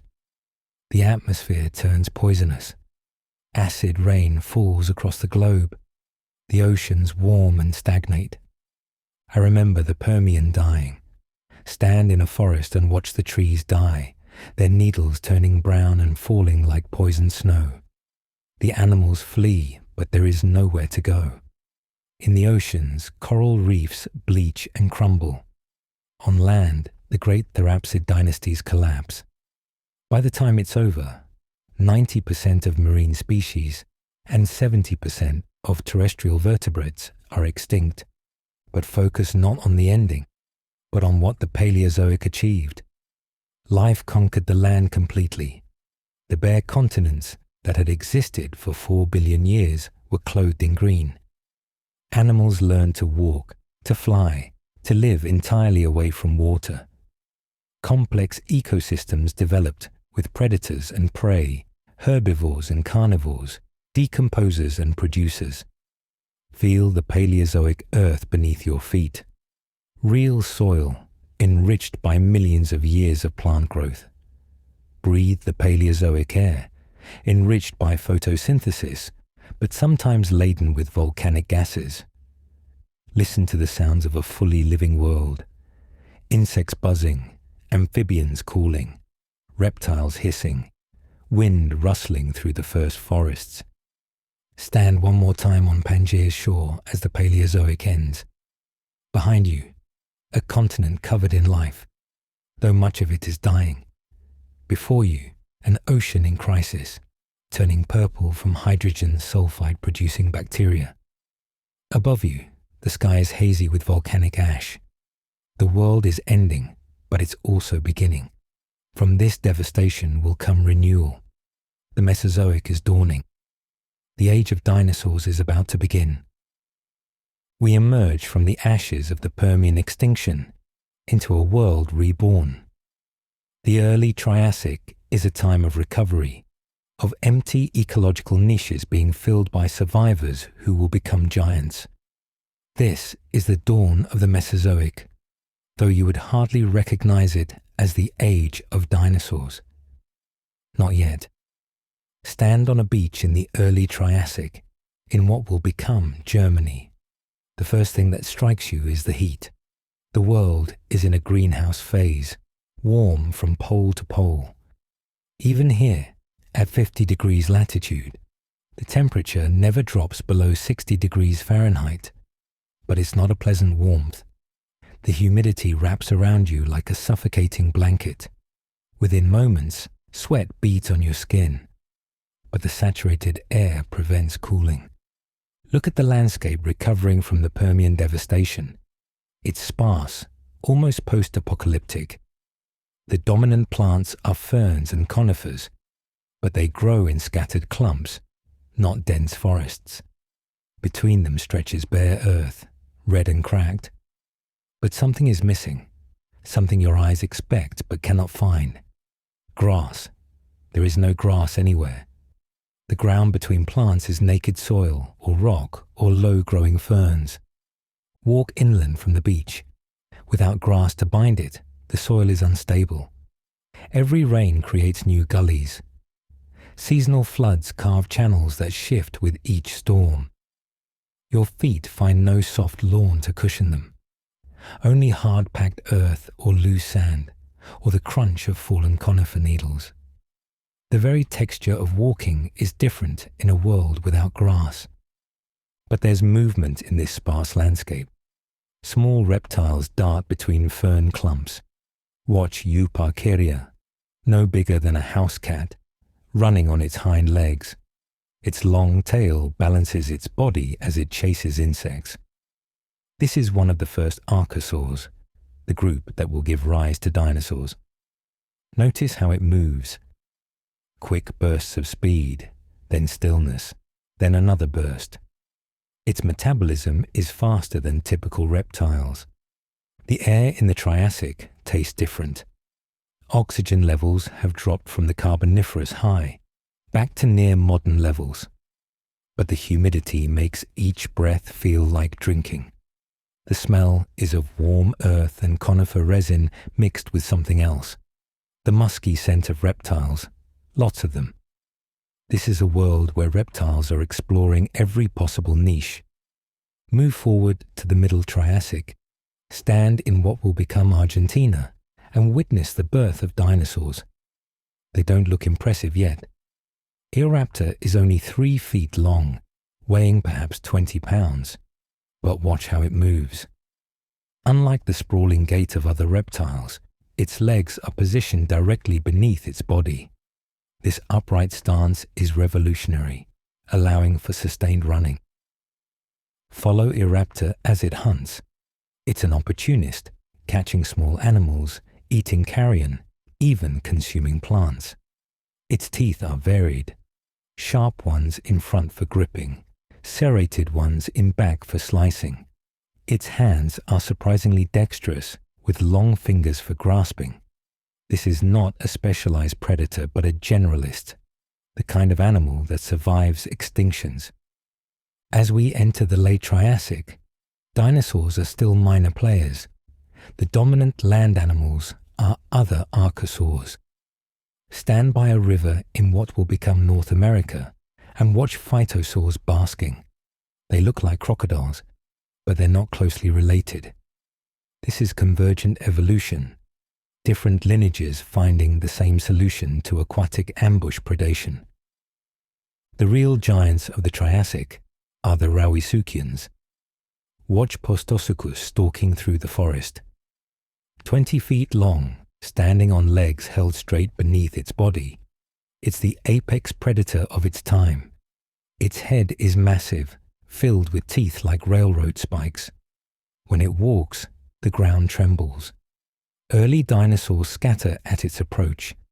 For now, dinosaurs are the underdogs. Then comes another extinction at the end of the Triassic. Volcanic eruptions as Pangaea begins to break apart poison the atmosphere. The phytosaurs disappear. The Rauisuchians vanish. Many of the mammal-like reptiles that survived the Permian extinction finally succumb. But the dinosaurs survive, and with their competition gone, they explode in size and diversity. Enter the Jurassic, and the world transforms. Stand in the Morrison Formation of late Jurassic Wyoming. Before you, a herd of sauropods moves across the floodplain. Apatosaurus, 70 feet long, 30 tons of living flesh. Watch them walk. Each footfall is deliberate, calculated. A misstep could mean a broken leg and death.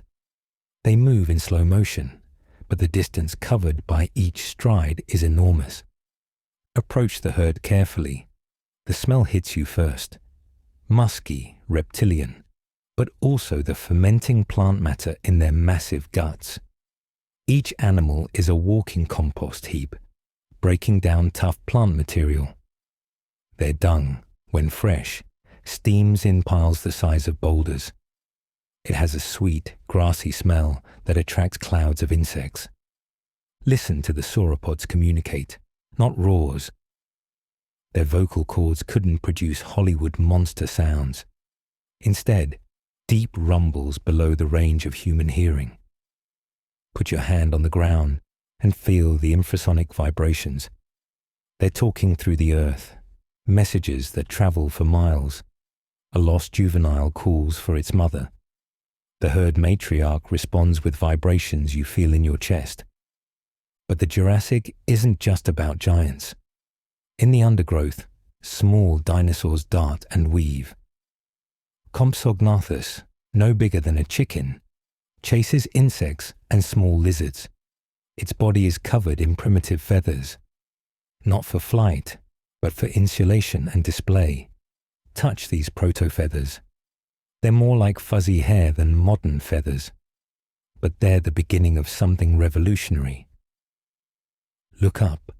The Jurassic sky belongs to pterosaurs. Rhamphorhynchus soars overhead, its long tail ending in a diamond-shaped vein. Its wings are different from any modern flyer. Membranes of skin stretch between an enormously elongated fourth finger and its body. Watch it hunt, skimming the surface of a lake, its needle-sharp teeth snatching fish from the water. The Jurassic climate is warm and stable. There's little ice anywhere on Earth. Stand at what should be the Arctic Circle and find not tundra, but temperate forest.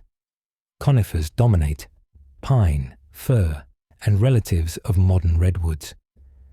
But mixed among them are cycads with their palm-like fronds, ginkgos with their fan-shaped leaves, and tree ferns creating a multi-layered canopy. Walk through a Jurassic forest. The absence of grass is even more noticeable here. The forest floor is covered with ferns and fallen needles, but between them is bare earth. When it rains, water runs off quickly, carrying soil with it. Erosion is rapid and constant. The roots of trees are often exposed, washed clean by centuries of rain. The soundscape of a Jurassic forest is alien. No bird songs. True birds exist, but are still rare. Instead, the buzz of insects, some grown large in the humid air. The crash of branches as a browsing sauropod pushes through. The distant bellow of a carnivore, and underneath it all, the constant drip of water from leaves, the rustle of ferns, the creak of ancient wood. Stand perfectly still in a clearing and wait. A stegosaurus emerges from the forest, its plates catching the dappled sunlight. It's smaller than you might expect, only 30 feet long. But those plates are spectacular, arranged in 2 rows along its back, flushed pink with blood vessels. This is a display structure for attracting mates or intimidating rivals. Watch the stegosaurus feed. Without grass to eat, it browses on ferns and low-growing conifers. Its small head stays close to the ground, nipping vegetation with its beak-like mouth. The sound is constant. Crunch, crunch, crunch. Occasionally it rises on its hind legs, using its tail as a tripod to reach higher browse. This flexibility will be lost in later, larger herbivores. As evening approaches in the long Jurassic day, predators become active. Allosaurus emerges from the forest shadows, 30 feet long, 1.5 tons of muscle and teeth. But watch how it moves. Not the constant motion of Hollywood dinosaurs, but careful stalking punctuated by explosive bursts. It's an ambush predator, conserving energy until the moment of attack. Move forward to the Cretaceous, and the world blooms. Stand in an early Cretaceous forest in what will become China. Something new catches your eye. Color beyond green. The first flowers have appeared. They're not the showy blooms you know. Small, white, simple, growing on low shrubs. But they represent a revolution in plant reproduction. Kneel beside these first flowering plants. The flowers are barely an inch across, with simple petals around reproductive organs. The smell is not sweet but spicy, almost peppery. They're not attracting bees.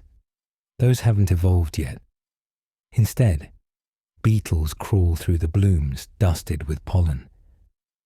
This is the beginning of one of life's greatest partnerships. The Cretaceous forest is more complex than anything before. Primitive magnolias spread broad leaves. Early relatives of sycamores and planes create a diverse canopy. But still, the forest floor lacks grass. Ferns dominate the understory. In open areas, the ground is bare, baking in the sun or turning to mud in the rain. This is the heyday of the dinosaurs. Stand in late Cretaceous Montana and feel the ground shake. Tyrannosaurus rex is hunting. At 40 feet long and 7 tons, it's the largest land predator ever. But it moves more carefully than movies suggest. Each step is calculated. It stops frequently, that massive head turning, nostrils flaring. Its sense of smell is extraordinary. When T-Rex exhales, you smell death on its breath, the stench of carrion, of meat caught between 6-inch teeth. Its saliva drips constantly, filled with bacteria that help break down flesh. This is not just a killer but a scavenger, opportunistic like all successful predators.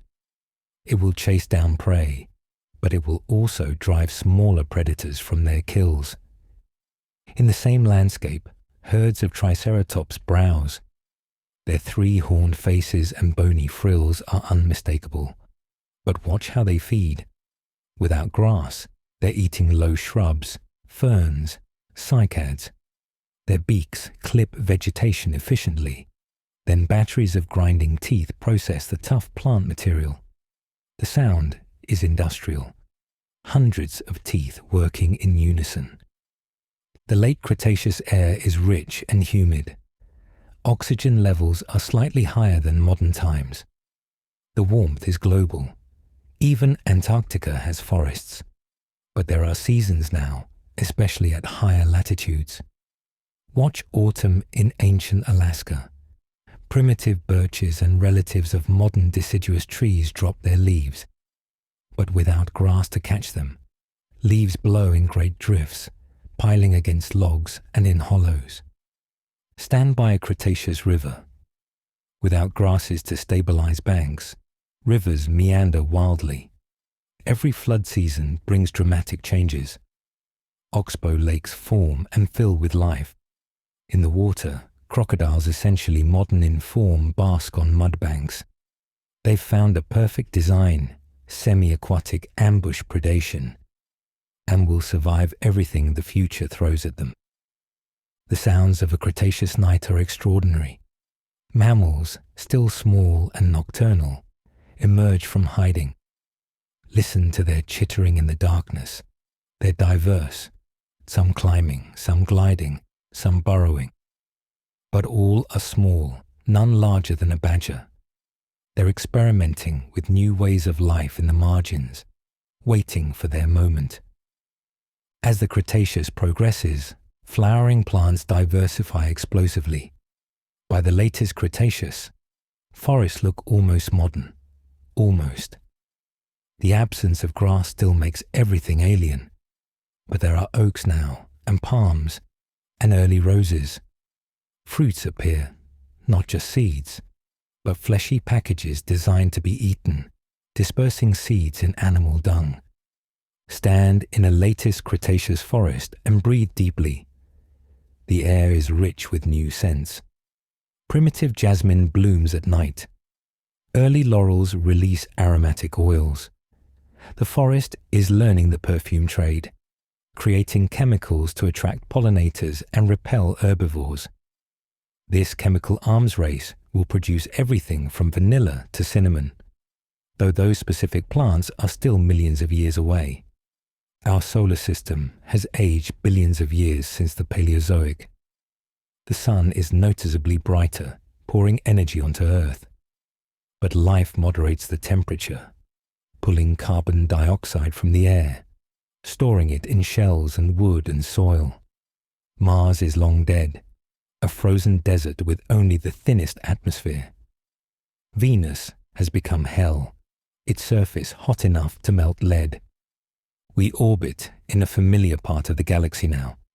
The stars you know are mostly present, though in slightly different positions. The Milky Way arches overhead on clear nights, spectacular without light pollution. Meteor showers are common. The solar system still has more debris than in your time. Sometimes a particularly bright fireball reminds you that impacts still happen. Stand on a hill in the latest Cretaceous and survey the landscape. It's a world of superlatives, the largest land animals ever. Sauropods even larger than their Jurassic ancestors. The largest predators, tyrannosaurs on every continent. The largest flyers, pterosaurs with 40-foot wingspans. Life has pushed the limits of what's possible on land. But I remember the last day. Stand with me on a late Cretaceous morning in what will be the Yucatan. The air is warm, humid, typical. Pteranodon soar on thermals. A herd of Alamosaurus, 70-foot sauropods, strips leaves from trees. Quetzalcoatlus, the largest flying animal ever, launches from a cliff top. Everything is normal. Everything is perfect. Then the shadow appears, moving impossibly fast across the landscape. Look up and see the asteroid, 6 miles wide, glowing with the heat of atmospheric entry. The sight is brief, seconds from first visibility to impact. But those seconds stretch in memory. The sound reaches you, a roar beyond description, the sound of the atmosphere itself being shoved aside. The impact is invisible from here, hundreds of miles away, but you feel it in the ground, a vibration that builds and builds. Then the horizon glows. A wall of superheated air races outward from the impact site. Behind it, debris thrown beyond the atmosphere begins to fall back, each piece burning like a meteor. The sky fills with shooting stars in daylight. Within hours, the entire planet is on fire, not from the impact directly, but from the debris re-entering the atmosphere. The heat pulse ignites forests globally. I will not dwell on the destruction, but remember the world that ended that day. A greenhouse paradise where reptiles reached sizes impossible before or since. A world without grass but rich with other plants. A world where flowers had just begun their partnership with insects. The Mesozoic was Earth's Middle Age, lasting 186 million years. It saw life recover from the Permian extinction and push the boundaries of terrestrial existence. It invented flowers, refined flight, and experimented with intelligence in both dinosaurs and early mammals. It was a world of giants and innovators, of stable climates and global forests. As we prepare to leave the Mesozoic, take one last breath of that warm, humid air. Feel the ground shake with a sauropod's footstep. Hear the call of a hadrosaur echoing across the grassless plains. See the first flowers adding splashes of color to the green world. Smell the complex perfume of a world in full bloom. This is what the asteroid ended. But from endings come beginnings. The Cenozoic awaits, and with it, the rise of mammals, the spread of grass, and eventually, your own kind. We emerge into a world of ash and silence. The early Paleocene is a time of recovery from the asteroid impact. The non-avian dinosaurs are gone. The pterosaurs are gone. The great marine reptiles are gone. What remains is a world of survivors, small and adaptable, ready to inherit the Earth. Stand in a Paleocene forest in what will become Montana. The first sensation is the quiet, after the constant activity of the Mesozoic. The bellowing of dinosaurs, the swoosh of pterosaur wings, the crash of massive footfalls. The silence is profound. Only small sounds break it. The rustle of a mouse-sized mammal in the leaf litter, the flutter of bird wings, the whisper of wind through recovering vegetation. The forest itself is strange. The canopy is low, perhaps 30 feet high. Nothing has yet evolved to fill the ecological roles of the giant dinosaur browsers, so trees have no reason to grow tall. The species are a mix of survivors. Ferns that made it through the impact winter, conifers that resprouted from roots, and the flowering plants that would come to dominate. But the most striking absence is still the lack of grass. The forest floor is covered with ferns and fallen leaves, but open areas remain bare soil. When rain falls, it still creates instant erosion. Streams run muddy. Without grass roots to hold it, topsoil washes away with every storm. This fundamental absence shapes everything about how the landscape looks and functions. The mammals are emerging from the shadows. For 150 million years, they've been small, nocturnal, marginal. Now, blinking in the daylight, they're beginning to explore new possibilities. Watch Purgatorius, possibly the first primate. It's tiny, maybe 4 inches long, with grasping hands and forward-facing eyes. It scampers up a tree trunk chasing insects. Your most ancient ancestor, learning to navigate a 3-dimensional world. The climate in the Paleocene is still warm, a remnant of the Mesozoic greenhouse. But it's a different warmth, more variable, less stable. Stand at dawn and feel the cool air. By midday, it's sweltering. By evening, cool again. The moderating effect of large bodies of water. The internal seas that covered much of the continents. is gone. Weather becomes more extreme, more local. Move forward 10 million years to the Eocene, and the world is transformed. This is the warmest period of the Cenozoic, a last gasp of the greenhouse world. Stand in Antarctica. Yes, Antarctica.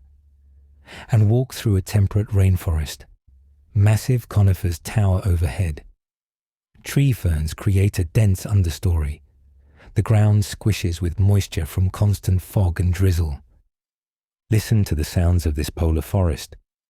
Birds have diversified explosively. Their songs fill the air. Not the simple chirps of Mesozoic birds, but complex melodies. Perched on a branch is Gastornis, 6 feet tall with a massive beak. It's flightless, filling the predator niche left empty by dinosaurs. When it calls, the sound is like a bassoon, deep and resonant. But the real revolution is happening with mammals. They're exploring every possible body plan. In the trees, early primates leap from branch to branch. Their eyes have moved to the front of their heads for better depth perception. Their hands have opposable thumbs. Watch an Eocene primate feed. It plucks a fruit, examines it, smells it, takes a delicate bite. This is the beginning of the manual dexterity that will eventually produce tools. On the ground, the first large herbivorous mammals appear. Coryphodon, the size of a pig, but built like a hippopotamus, browses on water plants. Its feet have 5 toes, each ending in a small hoof. This is before mammals have specialized for running. Everything is still experimental, evolution trying different solutions to the problem of being large on land. The Eocene is when mammals return to the sea. Stand on a beach in what will become Pakistan and watch Pachycetus, the first whale. It doesn't look like a whale, more like a wolf with webbed feet. It hunts in shallow water, chasing fish. But its ear bones are already adapting for underwater hearing. In just 10 million years, its descendants will be fully aquatic, the largest animals Earth has ever known. This is also when the first grasses appear. Not the vast grasslands of later times, but small tufts growing in forest clearings. Kneel down and examine these revolutionary plants. They grow from the base, not the tips, so they can survive being grazed. They're full of silica, wearing down teeth that bite them. They spread through underground runners, claiming territory aggressively. This humble plant will transform the world. But first comes the cooling. Stand at the Eocene-Oligocene boundary and feel the change. Antarctica separates from South America, allowing ocean currents to circle the pole. Cold water stays cold. Ice begins to form. The global refrigerator switches on. In just a few million years, the average global temperature drops by 15 degrees Fahrenheit.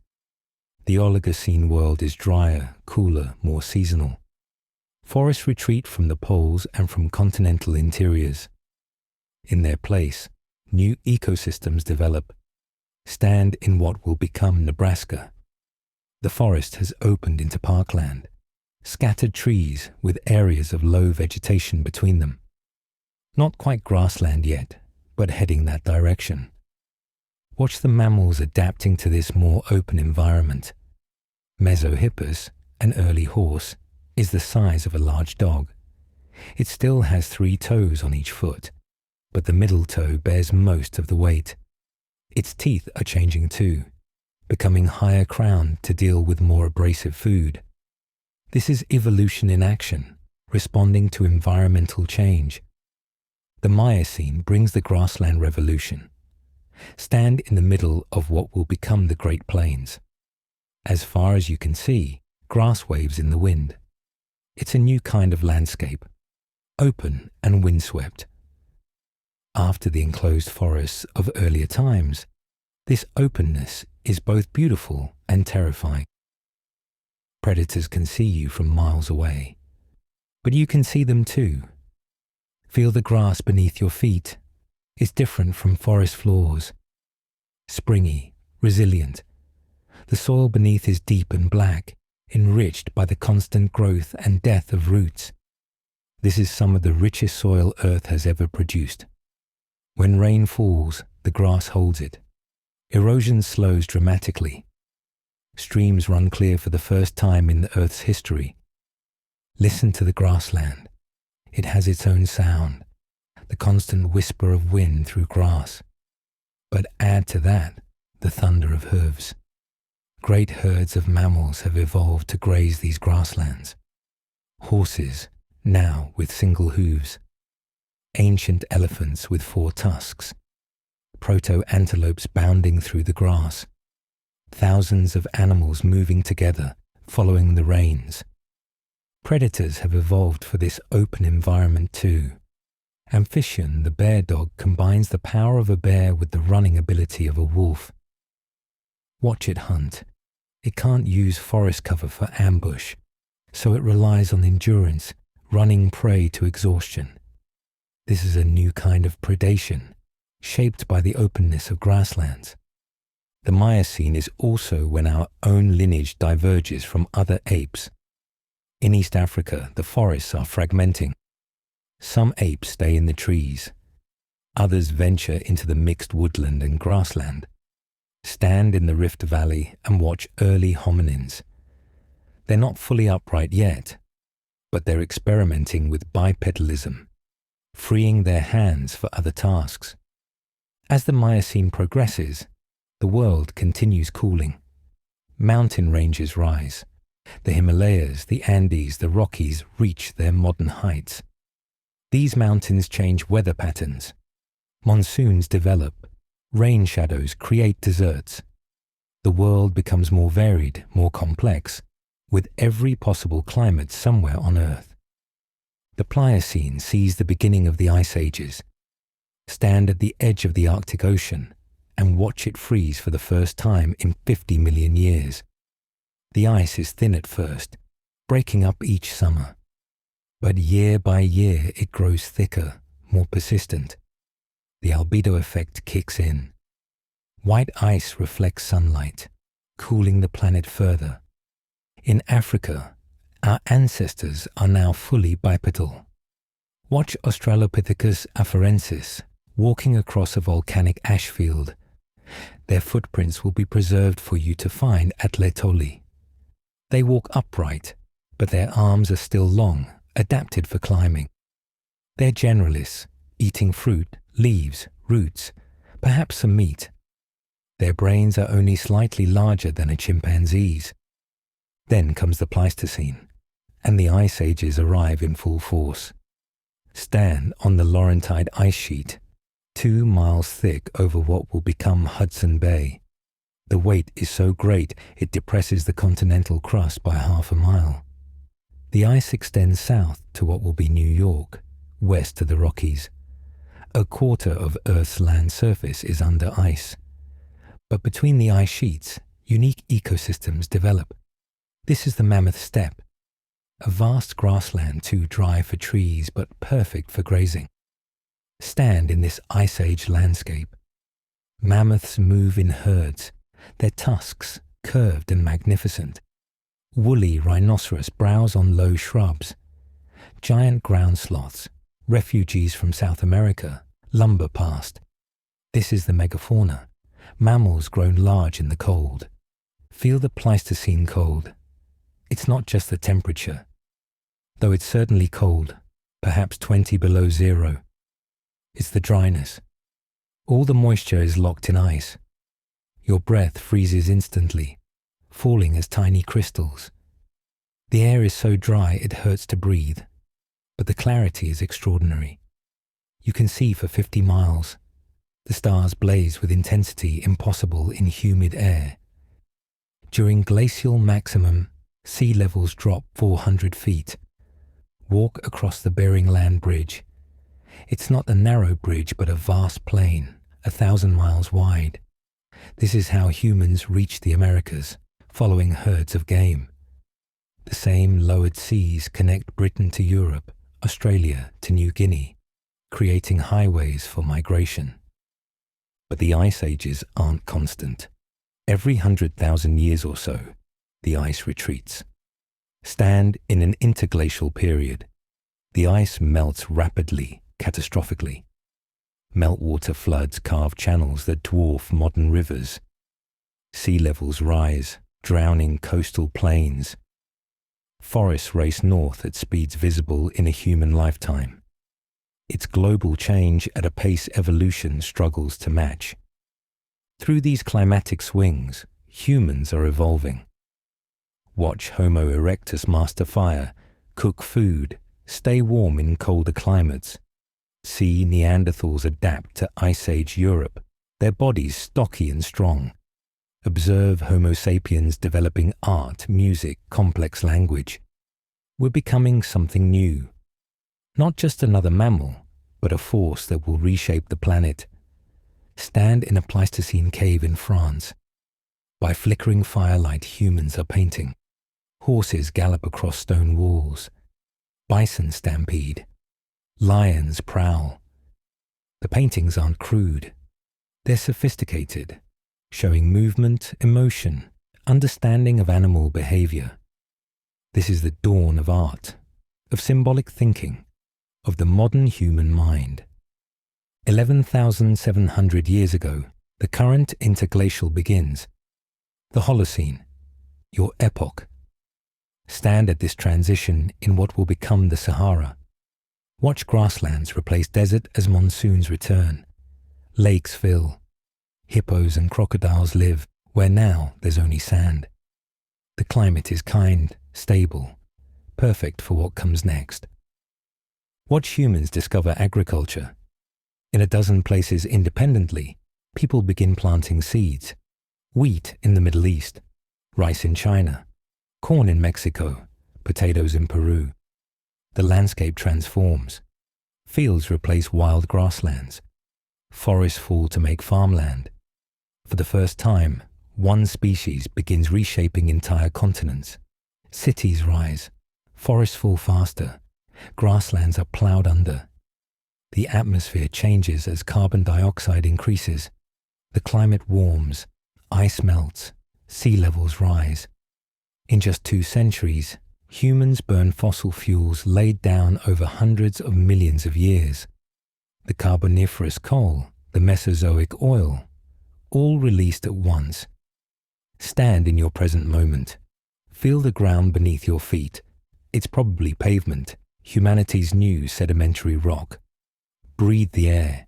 It contains more CO2 than any time in the past 3 million years. Listen to the sounds, not just life but machines, the new dominant sound of Earth. Look at the night sky. Dimmed by light pollution, the stars hidden for the first time since they emerged from cosmic dust. But also notice the continuities. That sparrow on the wire is a dinosaur.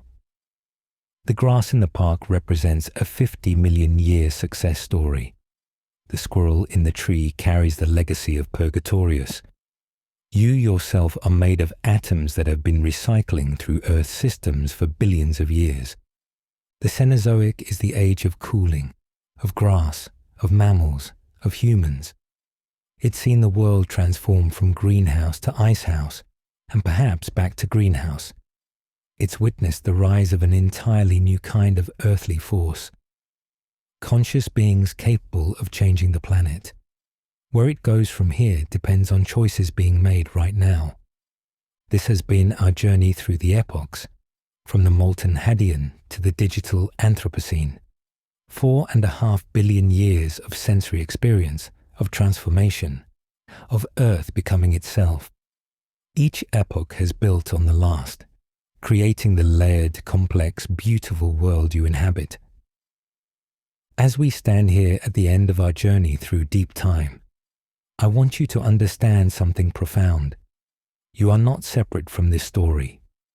You are its culmination, its current chapter, its living memory. Feel your breath entering your lungs. That oxygen was made by cyanobacteria in the Archean, refined by Paleozoic forests, cycled through Mesozoic dinosaurs, breathed by Cenozoic mammals. Every breath connects you to every age of Earth. The very act of breathing is a 4 billion-year-old tradition that you continue without thinking. Place your hand on your chest and feel your heartbeat. The iron in your blood that carries that oxygen. It remembers the Hadean. It was forged in the core of a dying star, blasted into space, incorporated into the dust cloud that became our solar system. It melted in Earth's early magma oceans, dissolved in Archean seas, precipitated in banded iron formations, was lifted by mountain building, weathered into soil, taken up by plants, eaten by animals, recycled countless times until it became part of you. Your bones are made of calcium phosphate. That calcium was once part of Paleozoic coral reefs, dissolved and recycled through countless generations of shelled creatures. The phosphorus came from the weathering of ancient rocks, cycled through the first bacteria, concentrated by the first vertebrates.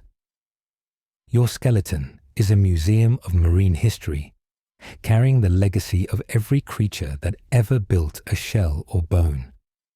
The water in your body, it has been on an incredible journey.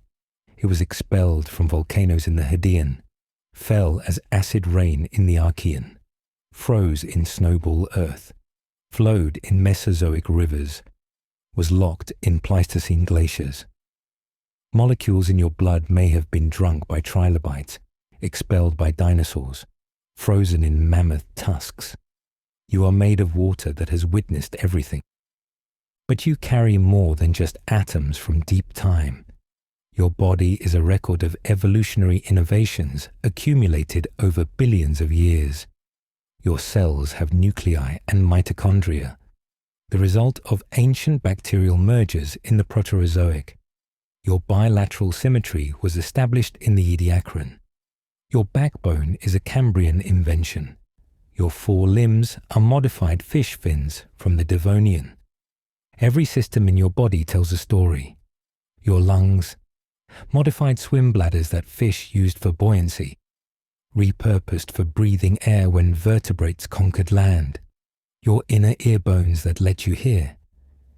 They were once jaw bones in ancient fish, repurposed when a better jaw joint evolved. Evolution never starts from scratch. It tinkers with what already exists. Your mammalian features each have their moment of origin. Hair first appeared on therapsids in the Permian, probably as whiskers for sensing. Warm blood evolved in stages through the Mesozoic, allowing activity in cooler temperatures. Milk production began as moisture secreted to keep porous eggs from drying out, then became nutrition for young. Each innovation was in response to environmental challenges. Your primate features tell of life in the trees. Forward-facing eyes for judging distances between branches. Grasping hands with opposable thumbs for holding onto limbs. A shoulder that rotates freely for swinging. These adaptations evolved in the Eocene forests, refined through millions of years of arboreal life.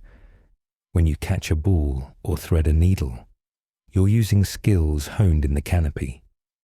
Your human traits each have their story too. Upright walking freed your hands and changed everything. It evolved in Africa as forests fragmented, allowing your ancestors to travel between tree clusters. Your large brain came later, possibly driven by climate variability that required flexible behavior. Language, that invisible revolution, left no fossils but changed everything, allowing knowledge to accumulate across generations. Even your behaviors echo deep time. Your fear of heights remembers when falling meant death. Your fear of snakes recalls the threat they posed to early primates. Your enjoyment of sweet foods evolved when sugar meant rare, energy-rich fruit. Your tendency to gain weight easily was adaptive when food was scarce. Modern life has changed faster than evolution can track.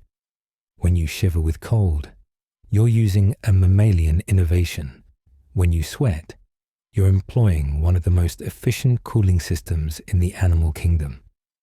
When you get goosebumps, you're trying to fluff up fur you no longer have. Your body expects a world that no longer exists, but it works well enough in the one that does. Your circadian rhythms remember when day length mattered for survival. Your seasonal moods recall when winter meant scarcity. Your social instincts evolved in small groups on the African savanna.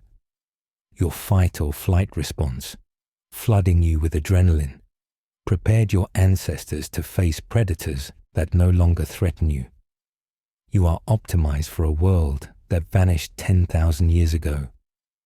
But beyond the physical, you carry something unique: consciousness, the ability to be aware of being aware. For 4 billion years, Earth existed without a mind to appreciate its beauty. Mountains rose and fell unwitnessed. Oceans churned unobserved. Dinosaurs lived and died without ever knowing what they were or pondering their place in the cosmos.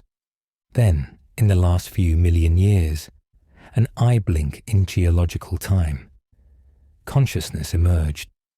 Not all at once, but gradually. First, simple awareness, then self-recognition, then the ability to plan, to remember, to imagine futures that don't yet exist. Finally, in the last 100,000 years, full human consciousness, the universe waking up to itself. Through your eyes, Earth sees itself for the first time. Through your thoughts, it knows its own history. Through your wonder, it appreciates its own beauty. You are not on Earth. You are Earth, temporarily organized into a form capable of contemplation. The atoms of ancient stones have become thoughts. The energy of ancient sunlight has become consciousness. This is why the journey through deep time matters, not just as history, but as identity. You are not a recent arrival on an old planet. You are the current expression of a process that began with the condensing of cosmic dust. Every chapter of Earth's story led to you. Every extinction, every innovation, every climate change, every asteroid impact. Remove anyone, and you wouldn't exist. The exact chain of events that produced you is so improbable, it borders on impossible. If the asteroid hadn't killed the dinosaurs, mammals might have remained small and marginal. If Africa hadn't dried, apes might have stayed in the trees. If the ice ages hadn't forced adaptation, human intelligence might not have evolved. You are the product of countless contingencies, each necessary for your existence. Yet here you are, made of star stuff, shaped by Earth processes, carrying 4.5 billion years of history in every cell. You can trace your lineage back through primates, mammals, reptiles, amphibians, fish, and ultimately to the first microbes in the Archean seas. You are related to every living thing on Earth, part of an unbroken chain of successful reproduction, stretching back to the dawn of life. When you look at the world around you, you're seeing family. That oak tree shares an ancestor with you about 1.5 billion years ago. That mushroom, about 1 billion years ago. That butterfly, 600 million years ago. That dog, only 100 million years ago. Every living thing is your cousin, some more distant than others, but all related through deep time. You live in cities, but your body remembers grasslands. You work in offices, but your eyes expect horizons. You buy food in stores, but your brain is wired to remember where fruit trees grow. The mismatch between your ancient body and modern life causes stress, anxiety, a sense of disconnection. But remembering your deep history can be grounding, reminding you of your true nature. You are Earth's way of knowing itself. You are how the planet experiences beauty, feels joy, knows love. Through you, Earth can finally appreciate the journey it's been on, the Hadean violence, the Archean patience, the Proterozoic quiet, the Paleozoic explosion, the Mesozoic grandeur, the Cenozoic cooling. All of it led to this moment of awareness. So when you feel small under the night sky, remember, you are the night sky aware of itself. When you feel disconnected from nature, remember, you are nature contemplating itself. When you wonder about your purpose, remember, you are how Earth thinks, feels, and dreams. You are 4.5 billion years of story condensed into a single lifetime of consciousness. This is the gift and responsibility of being human. You know the story. You can see the connections. You can understand how precious and improbable this living world is. And you can make choices that honor or dishonor that legacy. You are Earth become conscious, and what you do with that consciousness matters. The atoms in your body will outlive you. They will be recycled into new forms, continue their journey through deep time. But this particular arrangement, this specific consciousness that is you, exists only now. You are a unique moment in Earth's story, a brief flowering of awareness in the eternal dance of matter and energy. Carry this knowledge with you. Let it transform how you see the world. You are not visiting Earth. You are Earth.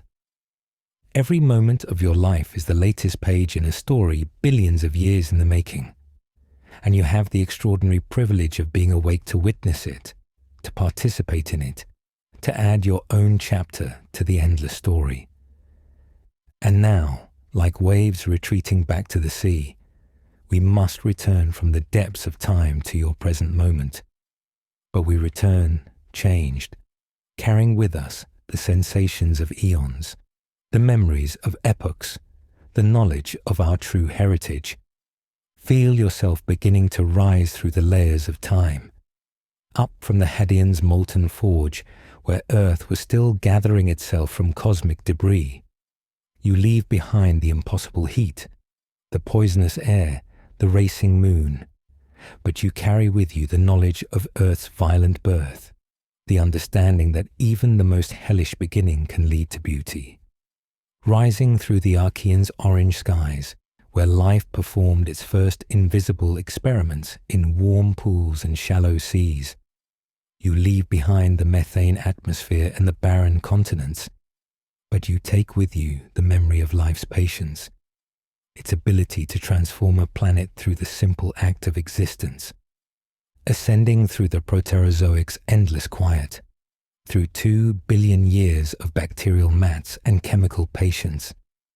You've experienced snowball Earth, felt the planet locked in ice, witnessed life waiting in volcanic refugia. You understand now that stability can be as dramatic as change, that patience is as powerful as action. Floating up through the Paleozoic explosion, when life conquered the land in a burst of creativity, you've walked with the first terrestrial plants, breathed air in the Carboniferous swamps, witnessed the assembly of Pangea. You know now what it took for life to leave the water, the innovations required, the price paid in extinctions. Rising through the Mesozoic greenhouse, past the giants, through the world without grass, you felt the thunder of sauropod herds, watched pterosaurs master the air, seen the first flowers bloom. You understand that even 180 million years of success can end in an instant, that no dynasty lasts forever. Ascending through the Cenozoic cooling, through ice ages and grasslands, through the rise of mammals and the emergence of consciousness, you've stood on miles-thick glaciers, walked with mammoths, witnessed the dawn of human awareness. You know your place in the story now, your connection to every moment that came before. And now, gently, softly, like a feather settling on still water, you arrive back in your own time. The Holocene, the present, this moment. But you arrive with new eyes, new understanding, new appreciation for the ground beneath your feet and the air in your lungs. Open your eyes if they were closed. Look at your familiar world, but see it now with the depth of deep time. That pigeon pecking at crumbs is a theropod dinosaur carrying the Mesozoic into the present. That grass in the sidewalk crack, it represents a 50 million year success story, the plant that transformed continents. That stone in the building facade, it remembers the Paleozoic, carrying fossils of creatures that lived before flowers existed. Take a breath. Feel the oxygen entering your lungs, made by countless generations of photosynthesizers. You're breathing the output of cyanobacteria, of carboniferous forests, of modern phytoplankton. The nitrogen was fixed by bacteria using methods billions of years old. Even the trace gases tell stories. Argon from radioactive decay, carbon dioxide from respiration and combustion, water vapor continuing its eternal cycle. Listen to the sounds around you.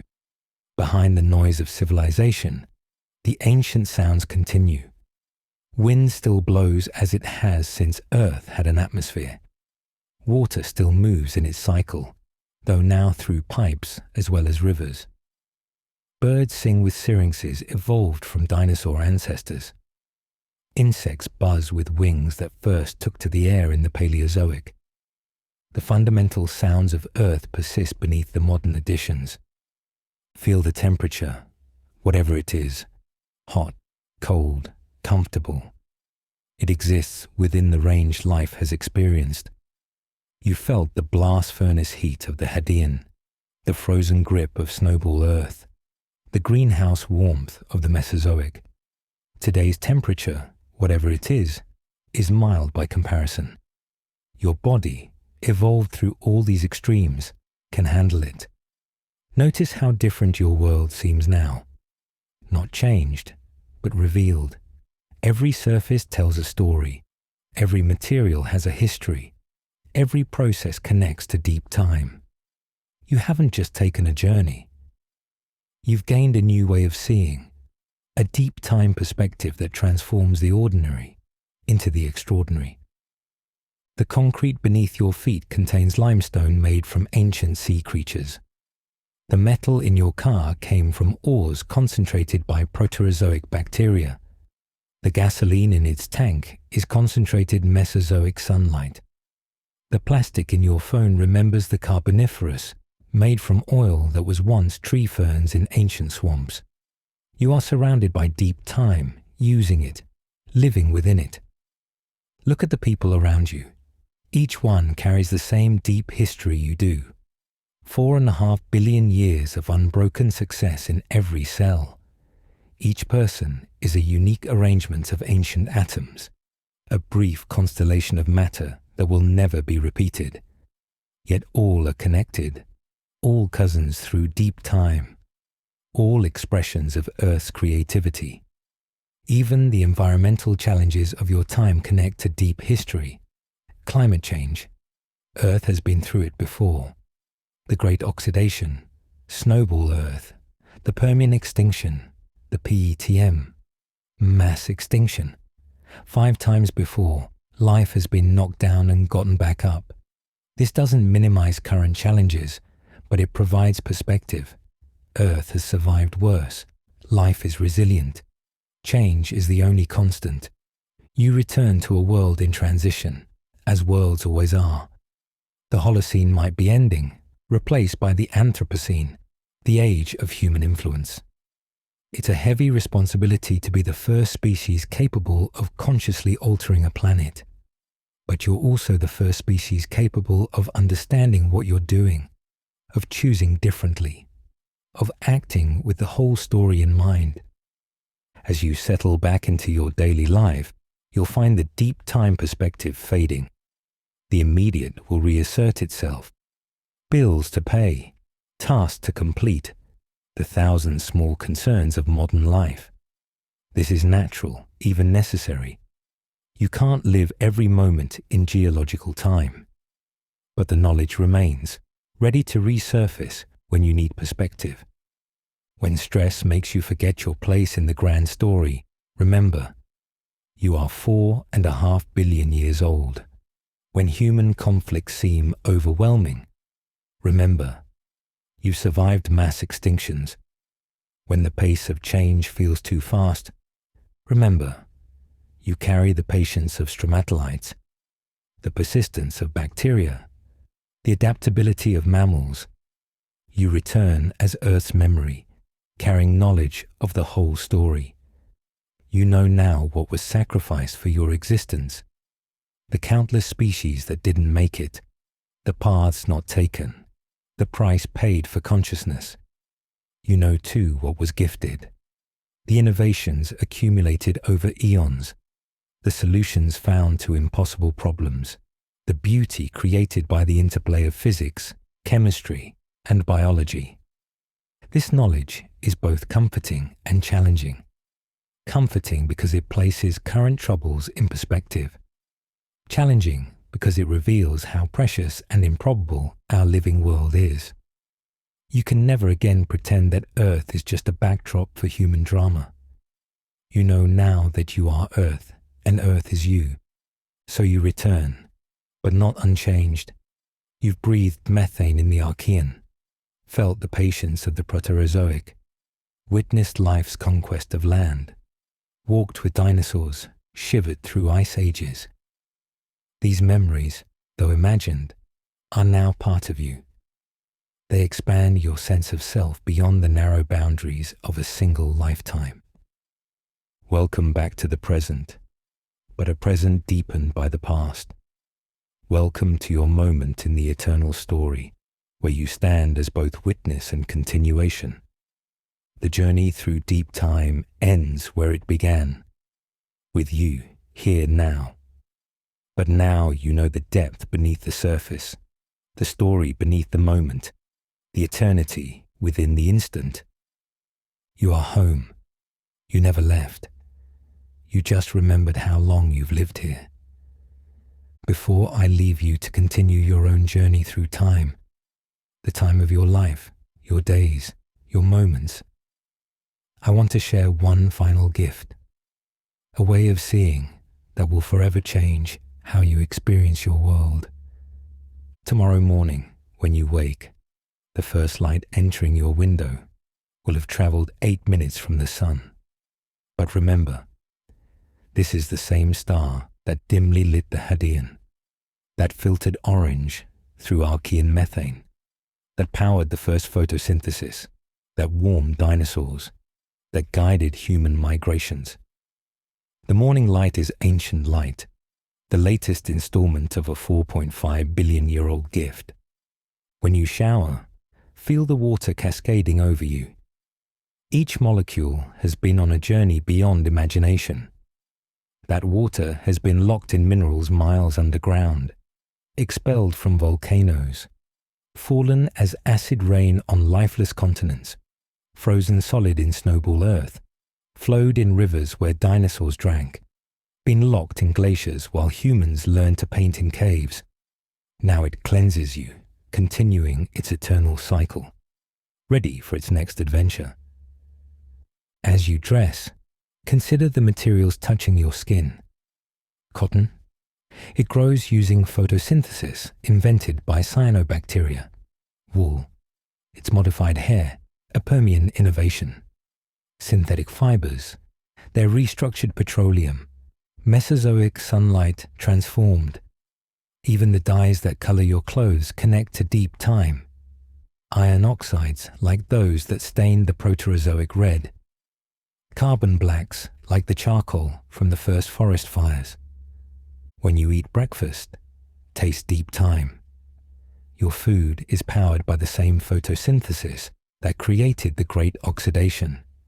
It grows in soil built from weathered rock and decomposed life. The grains remember grasslands. The fruits remember the Cretaceous innovation of flowers. The dairy remembers the mammalian revolution. You don't just eat food. You incorporate Earth's history into your own body. Walking outside, feel the ground with new awareness. Beneath the pavement lies soil, the product of billions of years of weathering and biological activity. Beneath the soil lies rock, pages in Earth's autobiography. Beneath the rock lies the mantle, still convecting as it has since the Hadean. You walk on a living planet, one that moves and breathes and recycles itself endlessly. Throughout your day, let moments of deep time awareness surface. When you see a bird, remember it's a dinosaur. When you touch a tree, know that it's performing photosynthesis with machinery 3 billion years old. When you meet another person's eyes, recognize a fellow traveler through deep time, another impossible success story. This is the parting gift, the ability to see the extraordinary in the ordinary.